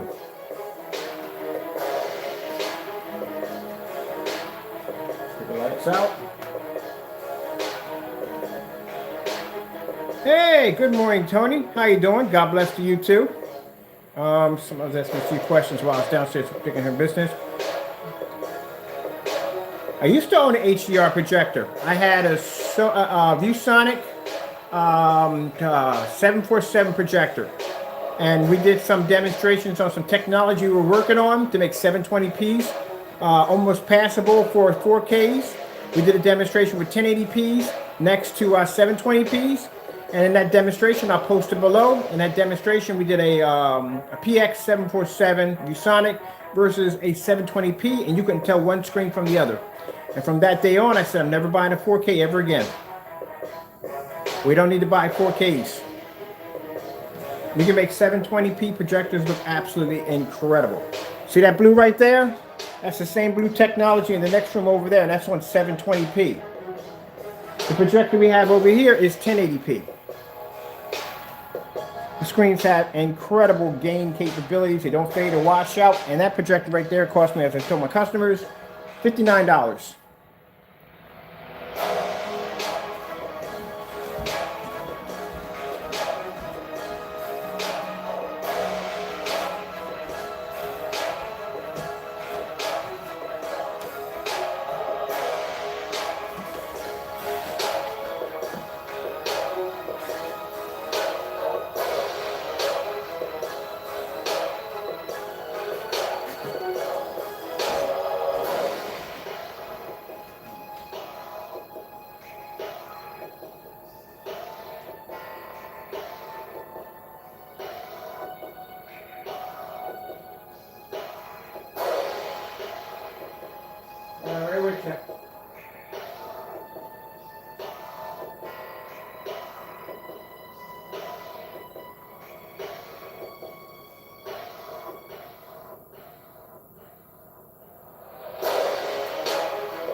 I know a lot of people always see me playing fish on this screen right here, and they think the only reason why I play fish because fish or anything going to come up on this screen.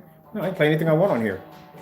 It's impossible to think about where we're going without appreciating it.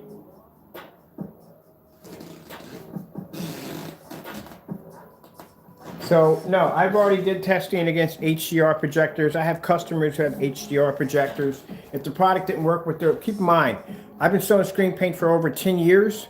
So for as much paint as I sell, pretty much by the time that my sell date pushes out, that was the case. I would have had multiple complaints about projectors not working with HDR.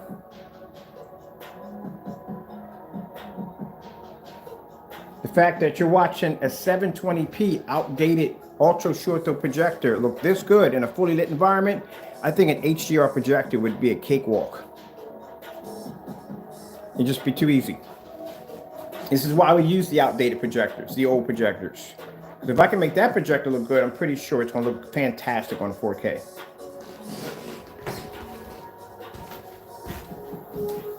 This is 1080p.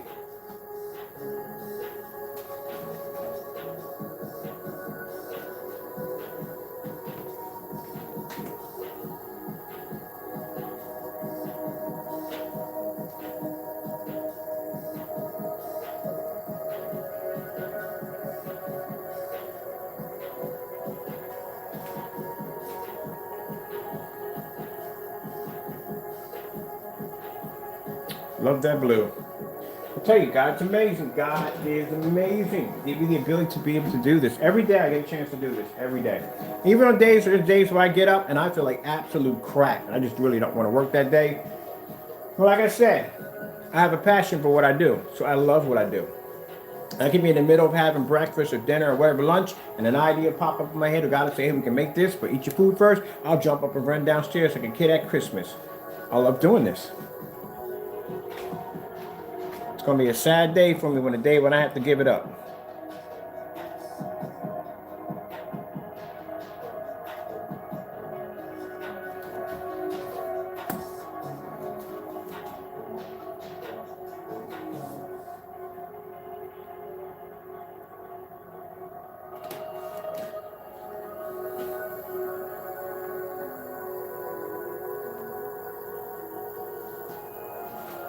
Now I have big companies saying, well, yeah, we have the big 4K projectors and all that stuff like that. Like I said, at the end of the day, I can't afford 4K. 4K, for me to buy a 4K projector is not a problem. I got a projector upstairs for $4,600 with no lens. Commercialized Chrissy upstairs at 6,500 lumens. I just don't feel the need to buy something that pretty much I'm really not going to use. My screens don't require you to buy a 4K projector. If you don't want to use a 1080p, you don't have to use a 1080p.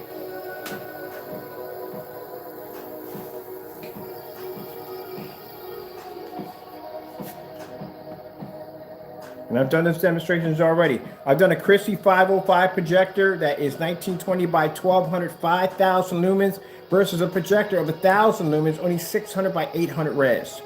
Done that over here on the big screen a couple of times.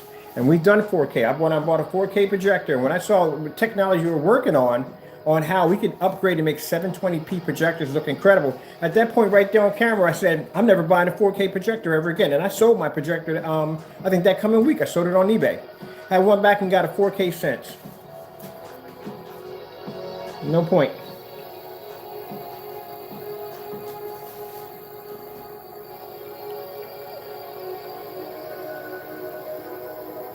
And I watch people with 4K projectors and they're constantly sitting in the dark. Got the best equipment in the world and they're sitting in the dark. You can't put their screen in a window like that with all those windows. The screen will wash out. There's nothing wrong, as I said before. These older projectors, there's nothing wrong with them at all. Not a thing. Screens haven't caught up with them yet. That's all. And they'll keep advising you to buy more advanced technology, and the screens will always remain the same. And maybe they might give them a little bit of bump. Like, for instance, like, okay, you got some screens out there who can't work with ultra short throw projectors, right? But because they now have a screen that works with ultra short throw projector, this is our latest new screen that has an ultra short throw projector capability. You got to pay a couple extra $1,000 just to have that screen. Because it can run an ultra short throw. Are you kidding me? These screens run ultra short throws right from the door. So you're watching long throw and ultra short throw. And keep in mind, the ultra short throw that I'm using here in this demonstration, they're not designed. These were never designed to be home theater ultra short throw projectors. These were designed to be work projectors as they use them in schools and office places. The biggest that screen is supposed to go on that projector is 80 inches. That's it. My screen's 126 inches, so I maxed out already the screen of maxed out the pixel on that projector of doing it on a 126-inch screen. Those projectors were designed, they're not multimedia, they were designed for office use only. And the biggest size you're supposed to get out of that is 100 inches. I'm sorry, 80 inches. My screen's 126. And if you look at my image, it's not washing out, it's not fading, color's not disoriented. You can look at the image crystal clear, it's nice and sharp. But if you try that on any other screen, your image becomes distorted, your colors wash out, contrast fades. Ain't nothing wrong with the projector, it's just screens. Now, if you bump from a 1080p, from a 720p to a 1080p, which I'm using right now, the Chrissy, this is the image that you pick up. That's from the video, because you'll see that pop off the screen. There you go. And my screen's already dried. I just dried that screen right in front of you on camera, no fan.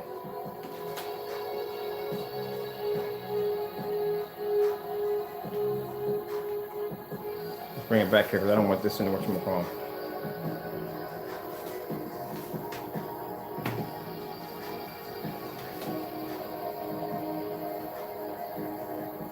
Now let's have a little fun here. We're using the Chrissy 4200 lumen projector, 1920 by 1080p. That's what we're using right now. So we're going to take this out. Welcome blue screen.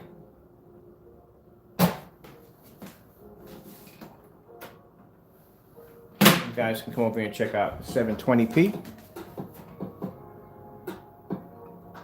Ultra short throw.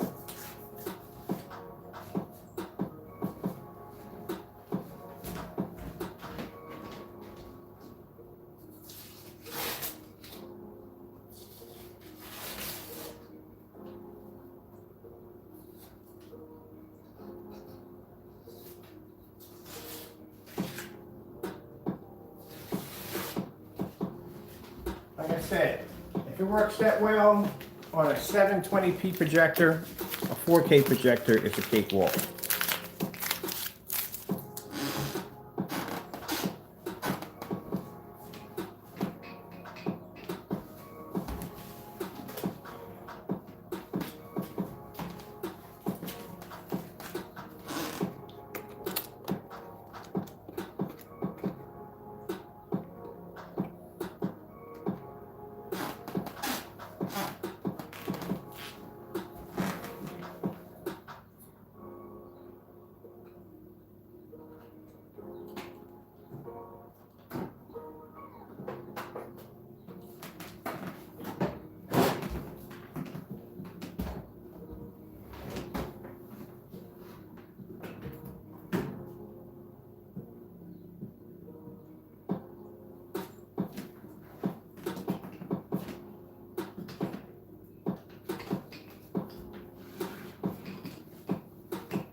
I got my screen playing upstairs. I can hear it right now.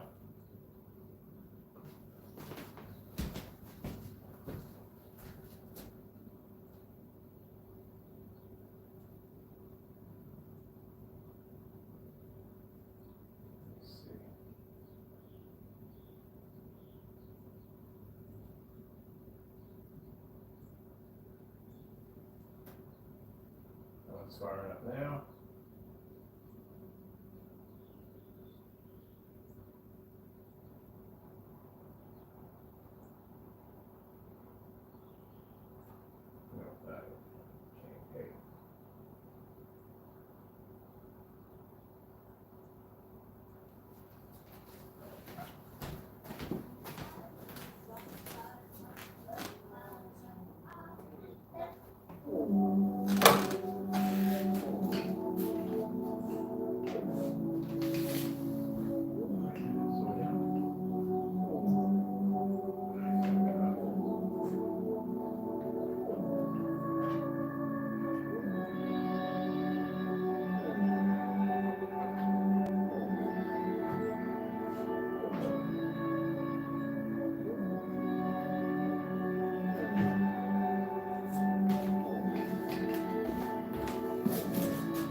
real quick.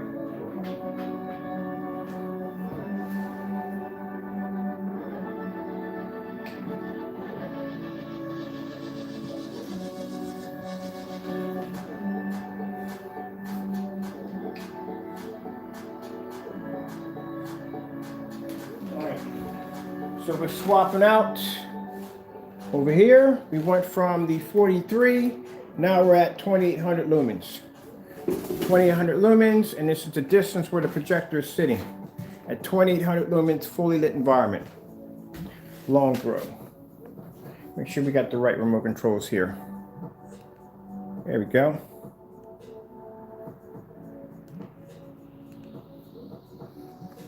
There we go. That's 15s. 15s have the ability to be able to pull amazing images and fully lit environments with no problem. Now we're at 2800 lumens. We'll drop it lower than that. We'll go 1000 lumens next.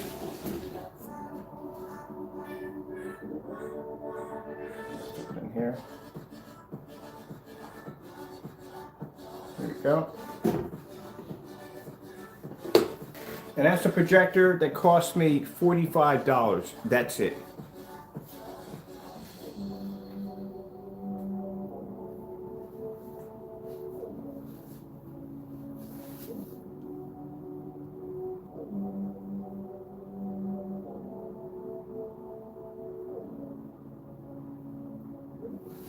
Let me get some sound too. Bluetooth mode.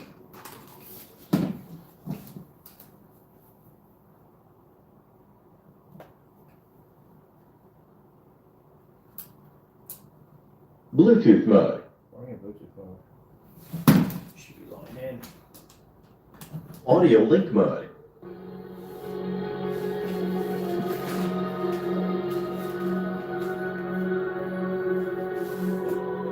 See, that's the technology that, I mean, if you want to go with an HDR projector, that's up to you. But it's designed so you don't have to go with an expensive projector. You don't have to spend a lot of money. If I did nothing but 4K demonstrations in my videos, then basically that tells people who can't afford 4K that you're going to have to use this projector in order to get that image. That's why I go with the low, cheap projectors in my demonstrations to show my customers if I can use this projector to make the screen look incredible, anything else over this is going to run fantastic.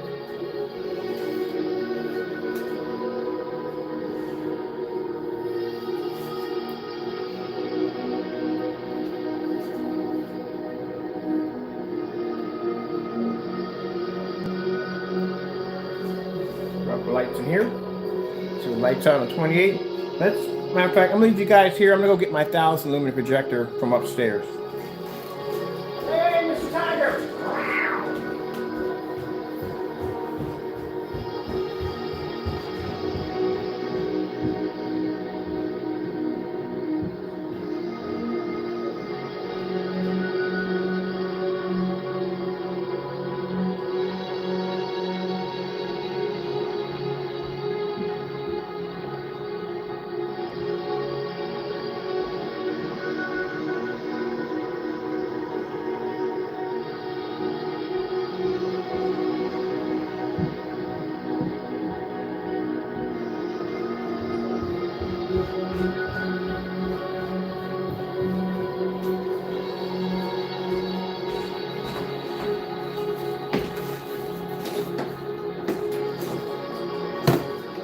Next, in this demonstration, we're going to use our Sony projector. This is only 1000 lumens. This is this projector we use when we take them outside. All our screen paints have to pass a 1000 lumen test. When we test the final test on the screen or on the label, is it has to be to produce an image outside at around 6 o'clock. The exotics came out a little different. The exotics could pull images at 4:51 in the evening outside at 13 feet back on 1000 lumens. So they set a new record for being able to do that one.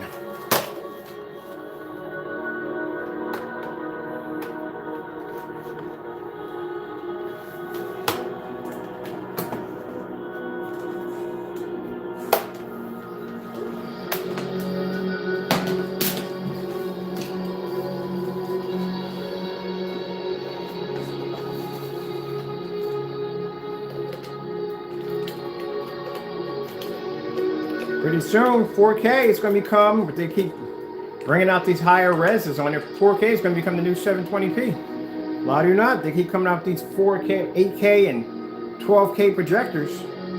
4K is going to be considered to be a 720p at one point. Watch.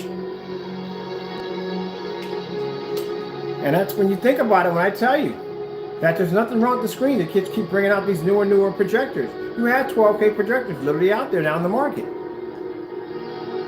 People have those considered 4K to be 720p's. There's nothing wrong with a 4K projector.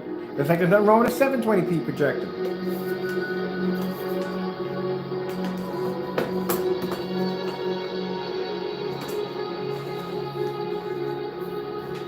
Got a guy I was on a forum site with on Facebook. America's amazing home theater setup. Really expensive projector. Thing had like 1,000,001 or 1,000,001 something. Yeah, 1,000,001 something contrast on this projector. And he had it on a white screen. He said, well, I got to turn the lights out so I can get the contrast so it's to pop better. Oh, are you kidding me? I showed him a demonstration of me doing Batman outside. 1,000 lumen projector. How are you doing that? That's got to be a trick. This is a live demonstration. This is all done in real time. How much you pay for your projector again? What kind of screen you have up there? Paid all that money for that projector. He wasn't seeing anything that he paid for it as an investment because the screen couldn't pick it up.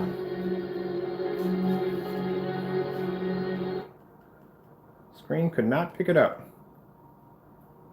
And this is coming from my $45 Optima DLP projector. It doesn't even have an HDMI port on the back of it. I had to put a converter on the back of it so I can run my Fire Stick. And this thing is pulling better contrast than some of you out there with a 10 and 20,000 to 1 contrast rating.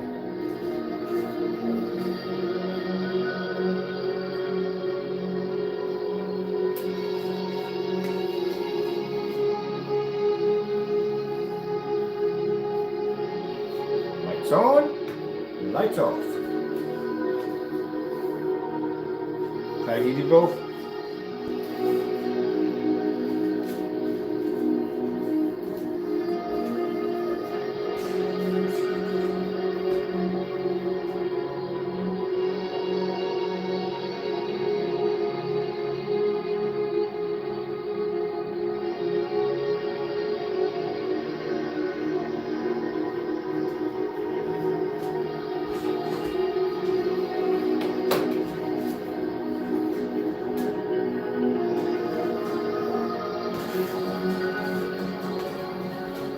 Go back to that one.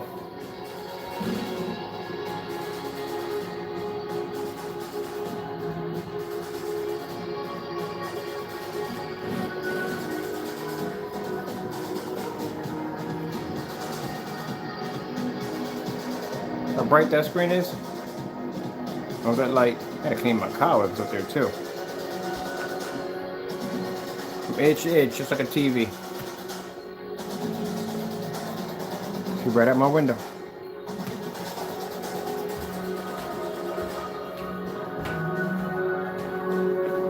So altogether, if I did a setup in here with this projector right here, we got 59, I would say 60 bucks for this projector, 45, 105 bucks.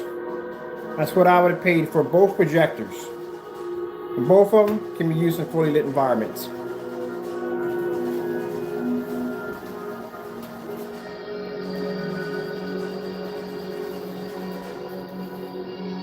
Let me show you something real interesting. We'll go past this real quick. We'll take, let me see what we're going to take here. Let me see. Dry already. It'll take long for them to dry.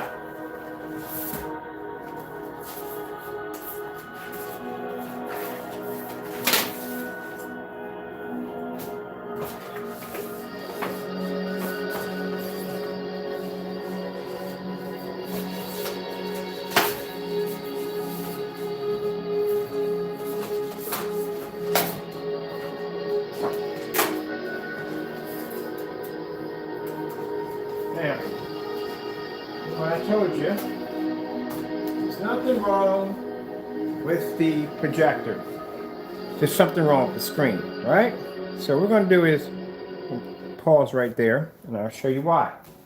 Because I told you that the technology we use uses coding technology, which allows the projector to be able to read color despite the color of the screen. That's the whole purpose of when we start developing the different color screens, was to show off the technology's ability to be able to read, to show off the color coding technology. So that's where blue got its color from. Blue got its color for the simple fact of just trying to prove a point of showing people that, look, we can change the color to blue. If you reflect off a blue screen, you know what happens? Try it yourself. Paint something blue, hit it with your projector, and see what happens. Everything on that screen comes up in blue. Literally, everything comes up with a blue tint trace in it.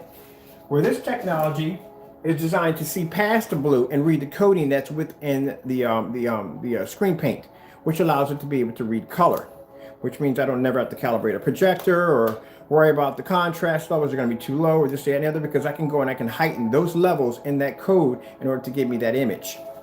So here we are. We have a expensive screen sample right here. You can see that for yourself. And we're just using a 2800 lumen projector. No 43s over here. 2800 lumen, $45 projector. There's nothing wrong with the projector. We're going to take this and we're going to go to first white screensaver. Getting that from YouTube. That is the color white on a blue. We're going to take this. We're going to put this right against here like so. We got a wet spot right there and there. That's basically about it. All right. We're going to take, let me see. I got a Cinema Gray 5D here. Yeah, we got a Cinema Gray. Guys are not in the stand correctly. There we go. We got a Cinema Gray 5D by Elite Screens. I'll put them right here. I painted this screen so many times, it's stiff as a board. I lied to you not. All right. All right, let's keep going. Let's get ourselves a Dark Star 9 by Elite Screens. Here we go. Dark Star 9. That's a really dark screen, as you can see right there. We'll put that one right here. All right, so we have, and these 3 certified screens. We have the Dark Star 9, $3,000. We have a Cinema Gray 5D, which is probably around 13 to 14. And then we have the Parallax, if I'm saying it right, the Parallax 0.8. That screen is about $5,000. All right, so now we're showing the white levels first. As I told you before, if the screen is producing too high of a white level, that's a clear sign that it cannot pull contrast or color. The color red. Getting that from YouTube. Voila, there you go.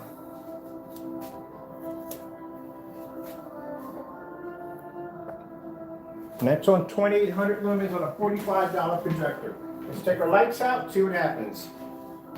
There you go.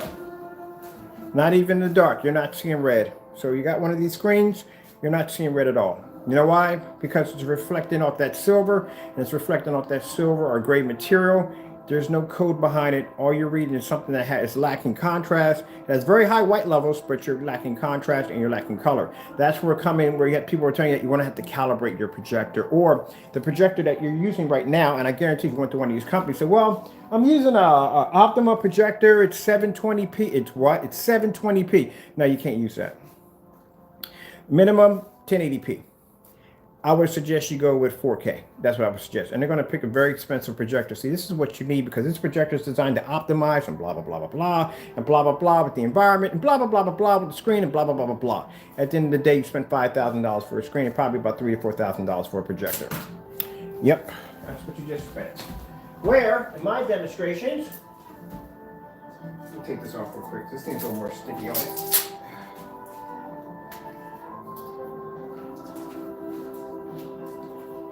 My demonstrations, let me show you a projector I got off eBay for $45, a 720p unit, and there you go, and just showing you the different color patterns. And to make it even more impressive, the screen is blue. It's not black. It's not, well, black screen is pretty impressive, but it's not a gray traditional screen. It's in gray or silver or dark gray or gunmetal. It is a blue screen producing a red level that these screens are not having the capability to be to produce.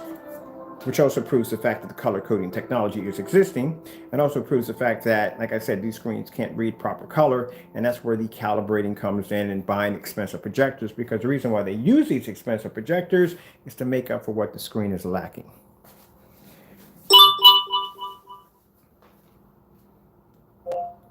The color green. Getting that from YouTube.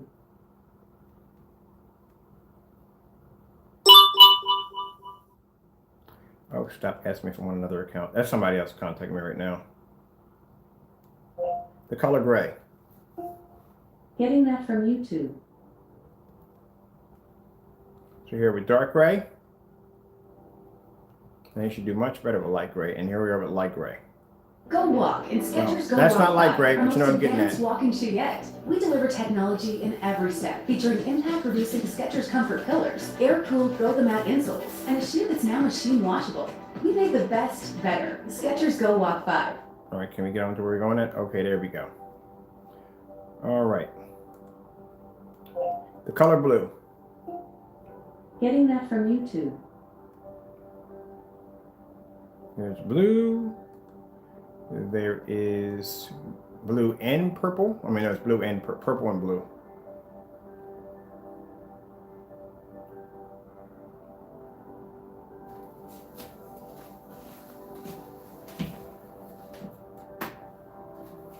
Oh, it changes once you put the lights on. With the lights on, then you have a problem here because the screens automatically don't pick up at all now. So we have the lights out. Put the lights on, then it's a problem because then there's too much ambient light in the environment. Well, for these screens to be too much light and too much ambient light, because keep in mind, these screens are designed to be used in ambient light controlled environments, which I never understand that theory. Is if it's ambient light rejection, why do you have to be in a controlled environment? Which that's another way of them saying, well, the reason why we have to put you in a controlled environment because there's too much lighting and we need to have the lighting just so the screen can pick up and be optimized better. So keep in mind when you get one of these screens, that means you may have to basically adjust your environment around the screen. I don't do that. My environments are not adjusted around the screen. So screens have to work around the environment.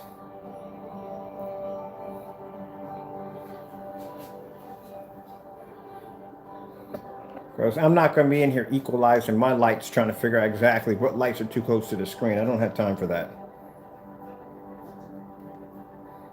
Then they're going to suggest you calibrating your projector. Really, like seriously, I'm going to sit there and spend the time to calibrate a projector. All I want to do is paint the screen and hit it with a projector. What we just did now, paint the screen, hit it with a projector. You see me do any calibrating at all for color? Why does it keep falling off? I just does not want to be there. What is wrong with it? I don't want to be there. Dang. Yeah, I'm not calibrating any colors. I'm calibrating my screen for what?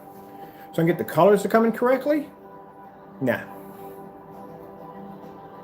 By the time you get done setting up your projector, and some projectors, keep in mind, some screens have a bit of a reflective material, which means they have something called a narrow viewing cone effect, which means if you turn to the left or right, these screens become dark on you.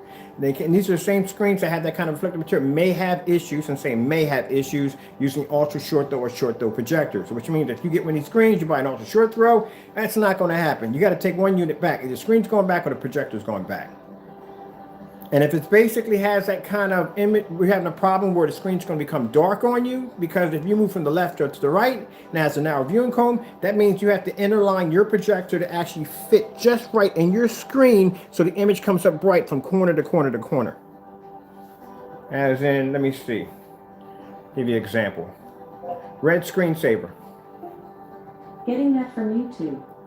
Usually, oh, wrong choice of words. Red screen. Getting that from YouTube. Perfect example. And I'll show you a perfect example. Now the reason why the surface that they use, kind of reflective surface, kind of reminds me of, you know, when you're out riding your car and you see a jogger and your headlights hit the jogger and they light up, but if they turn to a certain angle, they disappear.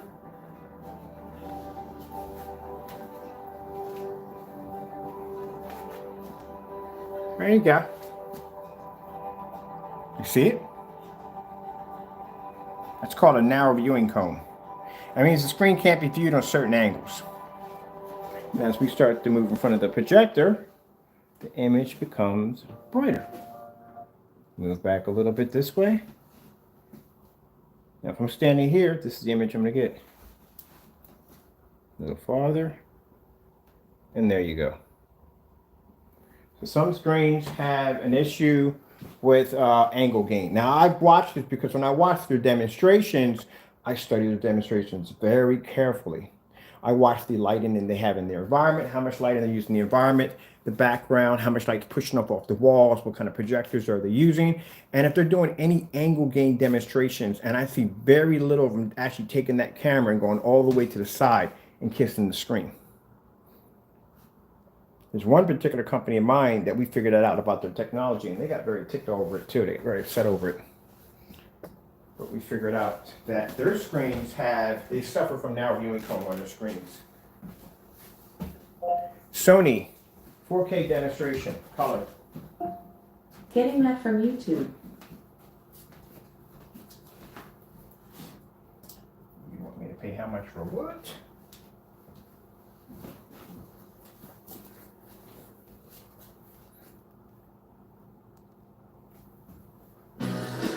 Each Febreze car vent clip gives you up to 30 days of fresh air. So you can have open window freshness, even with all the windows up. Enjoy fresh anytime with Febreze. And here's another thing they lack. They can't see contrast. Not even the Darkstar 9. And Darkstar 9 is actually darker than all these screens up here. That's because when they test their technology against white screens. I can understand that point of view of testing against white screens because everybody going to run across it's going to have a white screen. If you go to Amazon, if you go to eBay, it's all white screens. Unless you get a hold of a company like Elite Screens and they have a selection where you can get darker screens. But other than that, if you want the high-end screens, you got to go to a special dealership to get those screens. But like I said, again, they test their technology against white screens. We don't test our technology against white screens. We test their technology against their best. So while they're out there testing against white screens, we're gathering up their sample sheets, their best of their best, and we're testing our technology against their stuff. And that's why the screens outperform their technology with no problem.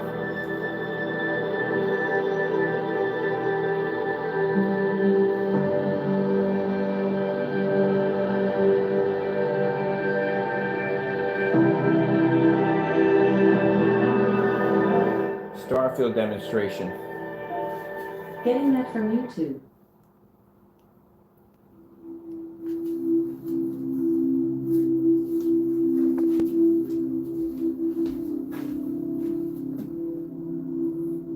So you got a blue screen. Now you see when I painted that screen on, it's not exactly dark. It's a light blue screen. It pulls a contrast level darker than a Darkstar 9, which is actually darker than the screen we have here.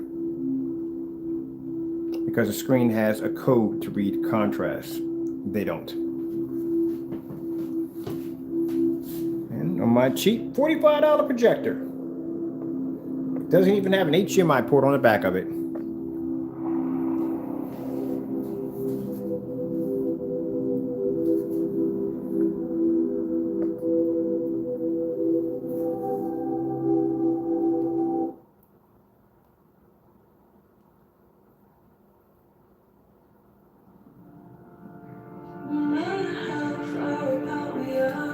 We'll do this lights out to make it easy. If we turn the lights on the screens, you're going to have some problems in here.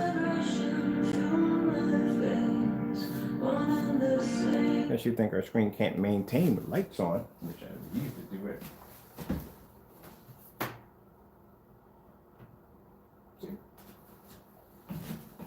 We're going to switch over to 1,000 limits. So now at 28. 28 is a little too high for this demonstration, so we're going to switch over to 1,000. So we went from 43 to 28, and now we're going to switch over to 1,000 next. Now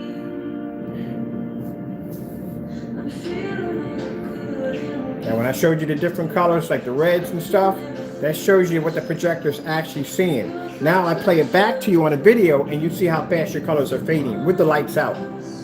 They can pick up the white levels, no problem. It's the color is what they have the problem with.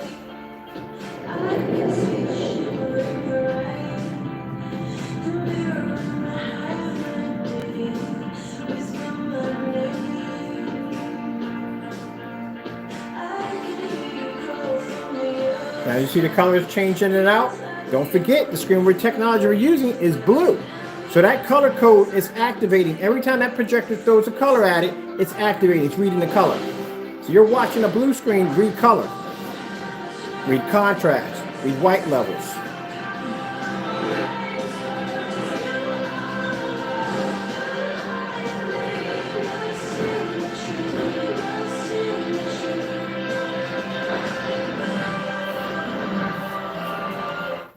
I'm telling you, God's amazing. God gave me an idea for it amazing. It's amazing, I'm telling you. I love the Lord. He blessed me to be able to do. Let me turn this off. This was, I don't give myself the glory for my work. I give God the glory for my work. I give him the credit for everything that I do. Everything I'm allowed to get up in the morning, design and build and make and whatever, I give him the glory. I tell people, when you see me doing this, you see God's work. I said before, I've talked to people, big companies and corporations, and the first thing they'll say is, oh, what school did you go to for chemistry? I went to school for chemistry. What are you talking about? You've never even been in a lab. The only thing I've ever touched involving chemistry is a test tube and a Bunsen burner. And I don't know if I'm pronouncing that one right. That's it. Well, how'd you get the ability to be able to do that? Oh, I learned from Jesus Christ. He's the one that taught me. He's the one that gave me the knowledge to do all this. Now, when I'm in these meetings and I'm talking about the Lord, if this person laughs, and I don't care if there's $1 million contract laying on the table, if this person sits up there and he laughs and says, oh, I don't think you got that from God, I walk away. It's, oh, I went $1 million. I put my Lord and Savior before I put money any day. Any day. $1 million over my Lord and Savior, please. Give me a break. I don't want that money. My Lord will bless me what I need more, four or five times over. If it's meant for me to have, I'll have it. And if it's not, then it's not. No big deal. Who cares? At the end of the day, as long as I'm serving him, that's all that matters. Couldn't care less about chasing the dollar. Because I don't chase a dollar, I can't be bought. That's why companies can't come to me and offer me anything, because I won't take it. I can't be bought. You have nothing that's worth anything to me. If you can't give me what God can give me, you're not worth my time. That's all to it. So you can't buy me. And I'm not going to let greed take over and allow me to be able to sell a product that I know that's worth way more than what I price it for. Because I can't do that. You have to understand, at the end of the day, there are rules and regulations I have to follow by.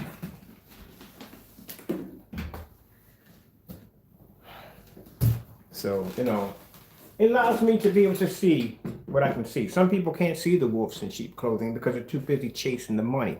They can't see all the evil devils around them, stealing from them, taking from them, trying to destroy them. They can't see that. They're blinded by that money. But because I put God first, and if I sit in the meeting and I say, oh yeah, Jesus Christ is the one that gave me that, and that man sits there and laughs over that, I'm going. That's it. I don't want to do business with people that don't respect God. No. If you ain't serving God, that means you're serving the other one. And I don't want no part of that. All right, so let's plug this up. Nope, I'm happy. I don't need 1,000 orders or 5,000 orders. That's all the orders you got? Man, that's more than enough than what I need. I don't have to work that hard. Do you know how blessing, how amazing God is? I don't have to work that hard, especially with the illness I have, which is good, that's a fantastic thing to have. You're hearing your voice and you're hearing it. Okay, whatever. Bye-bye. That's the devil always got to come in and show himself off. Anytime you talk about God, the devil's always got to come in and carry on. Bye-bye, Satan. All right, so, I don't have to be rich, and I'm happy, I'm comfortable where I'm at. I'm comfortable because, number one, when I had contracts, man, they were a pain in the neck. They were constantly on demand. You never had any peace of mind whatsoever. And it got to the point where your passion became work. It wasn't even fun anymore. I like where I'm at, I'm very comfortable. God blesses me to make the money that I need to make. My bills are taken care of, And I got enough money left over to take care of other people. I got a few people I take care of too on the side that need help, So, he works everything out. And as I said before, I had people come against the 12 over and over again. They tried to show people how to make it for free. They tried to slander the 12, everything. everything. And you know the interesting thing about that is the 12 continues to sell like crazy. And that's not like saying I'm bragging or anything. It's to show that when God gives you a blessing, no one can take that from you. They can't. Nope. I wasn't always a Christian either. Like I said, if you had met me 20 years ago, well, let's just say I was a very interesting character in my 20s. I wasn't a very nice person. There's a good chance you wasn't coming home if you bumped into me on the wrong day of the week. I was not a good person back coming up, and I'm not proud of it either. I'm very ashamed of it. But like I said, you know, if God can save me, he can save anybody. That's the way I look at it. You know, I was a very, very nasty individual. I lived in some really bad neighborhoods, and I followed by code. And in that code, if you looked at me the wrong way, there's a good chance at the end of the day you wasn't going to come home. So I was not a nice person. I was nice to my family. I wasn't nice to my mother. And I changed all that when I got into some real bad trouble that could have got me taken away for a very long time. And right there and then, I had to make a decision. Either follow the devil or follow God. And I chose to follow God. And then when they finally released me from where I was at, and I finally got out, my first Sunday I got baptized. Yep. Got rid of all the people that got me entangled up into that cobweb of trouble and nonsense and chaos. Got rid of all of them and just started trying to piece my life back together, trying to do things right. And yeah, Christians backslide. We make mistakes. We do. We all make mistakes. We're human beings. But the important thing is you try to get back up and try to do it again and try to do it better the next time. Always better the next time. So yeah. I can write a book on some of the crazy stuff in my life. But thank God he was listening.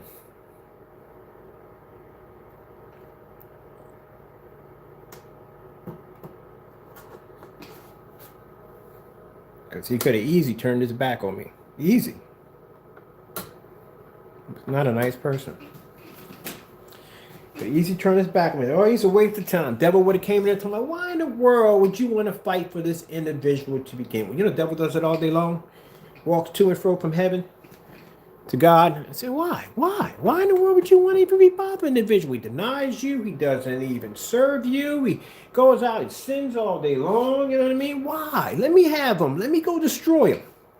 Yeah, the devil is bidding for your soul. Every time he goes into heaven, he bids for your soul. People don't understand that. Lucifer walks into heaven and talks to God. There's parts in the Bible that says Lucifer's walking through heaven, and God was like, where are you going? He said, to and fro. Right there. He walks out of heaven. He has no jurisdiction in there, but he moves back and forth. Remember, he's the prince of the air. So, you know, goes in and bids for your soul. Like, why? Why would you want him? Like, same thing with Job. Job in the Bible. You know what I mean? Job was God, a servant of God, and the devil said, let me touch his skin. Let me plague him. See if he won't curse you. See how loyal he is. Yeah. There you go. So, you know, devil big comes in and asks for your soul all the time. Let me have him. Come on. He's not doing anything with his life. Look at him. He don't even serve you. He don't even love you. Let me take him. God love you that much to protect you, even when you know you're not being. And there's days out there that I think about it when I was out there running the streets and carrying on. As many days I could have been put in a coffin. Many times I could have been put in a coffin in some really crazy situations I got myself into.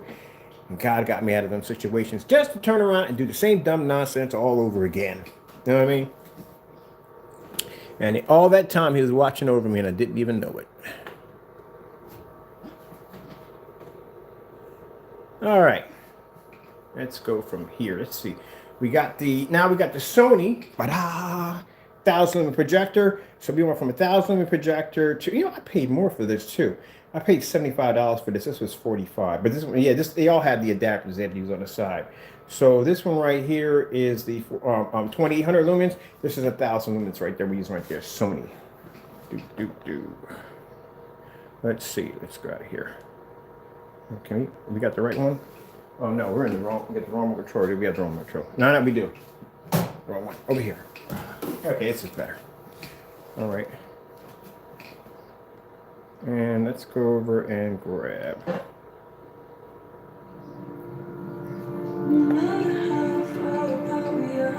We'll drop down from 1,000 lumens.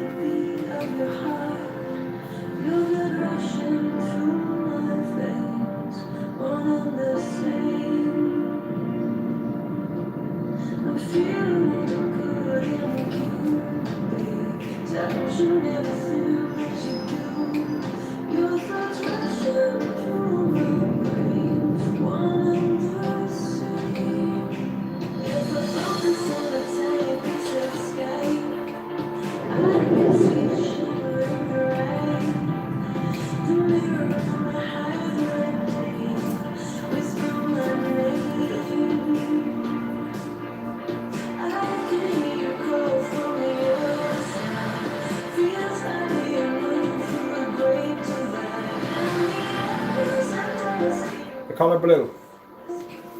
Getting that from YouTube. Let's go switch it out for all the colors. Ah, it's funny how I ask for blue. Blue pops up and the other colors pop up. That's funny. That's You interesting. can't really separate sustainability from responsibility. We need to talk about speed of production, where it's made, and how it's made. Meaning this. I get past all that. Thank you.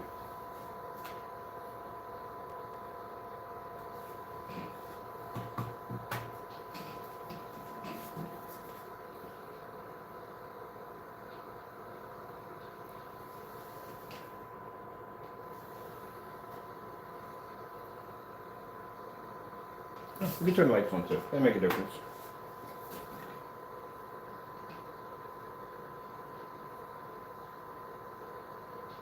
They make a difference. I told you, it doesn't make a difference. What projector you swap out, it's all going to do the same thing. You know what I mean? It's all going to do the same thing. Whether I use 4300 lumens, whether I use 2800 lumens, whether I use 1000 lumens, it's all going to react the same way. The screen can't see color. Let's go with blah blah blah blah blah. Let's do some football highlights on 1000 lumens, Getting that from YouTube.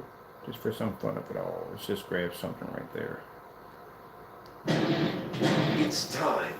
Time to watch the drama with your family. Or you could share your family. Yeah, I want to tell that. Give me some highlights. Thielen shifts to the right side.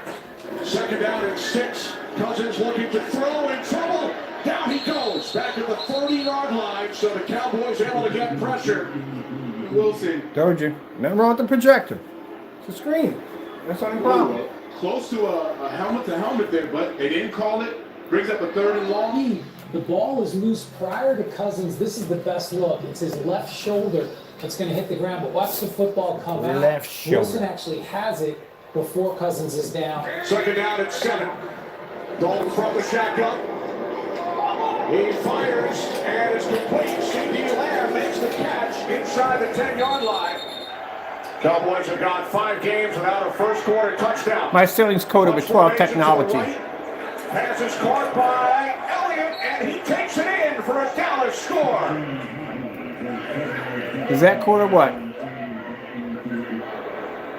Greg Sherlock, the longtime Ram, kick is blocked. When we talk about Ezekiel Elliott this season, it's a down season for him, but he's still very productive for the Dallas offense. Just hasn't given the splash numbers everyone's used to. Cousins complete to Adam Thielen on first down across mid. There you go, people. So I can jump from the ambient light rejection technology. That's my screen on top of the ceiling too. Also have a screen up there. I can take that 1000 lumen projector and I can project it right in the center of that lamp up there, and that image would still pull. It doesn't even fade. If you notice all this bright light around it, but the minute I put that image up there, you can see the image right around that light. My screen's dry too, so let me get my screen down.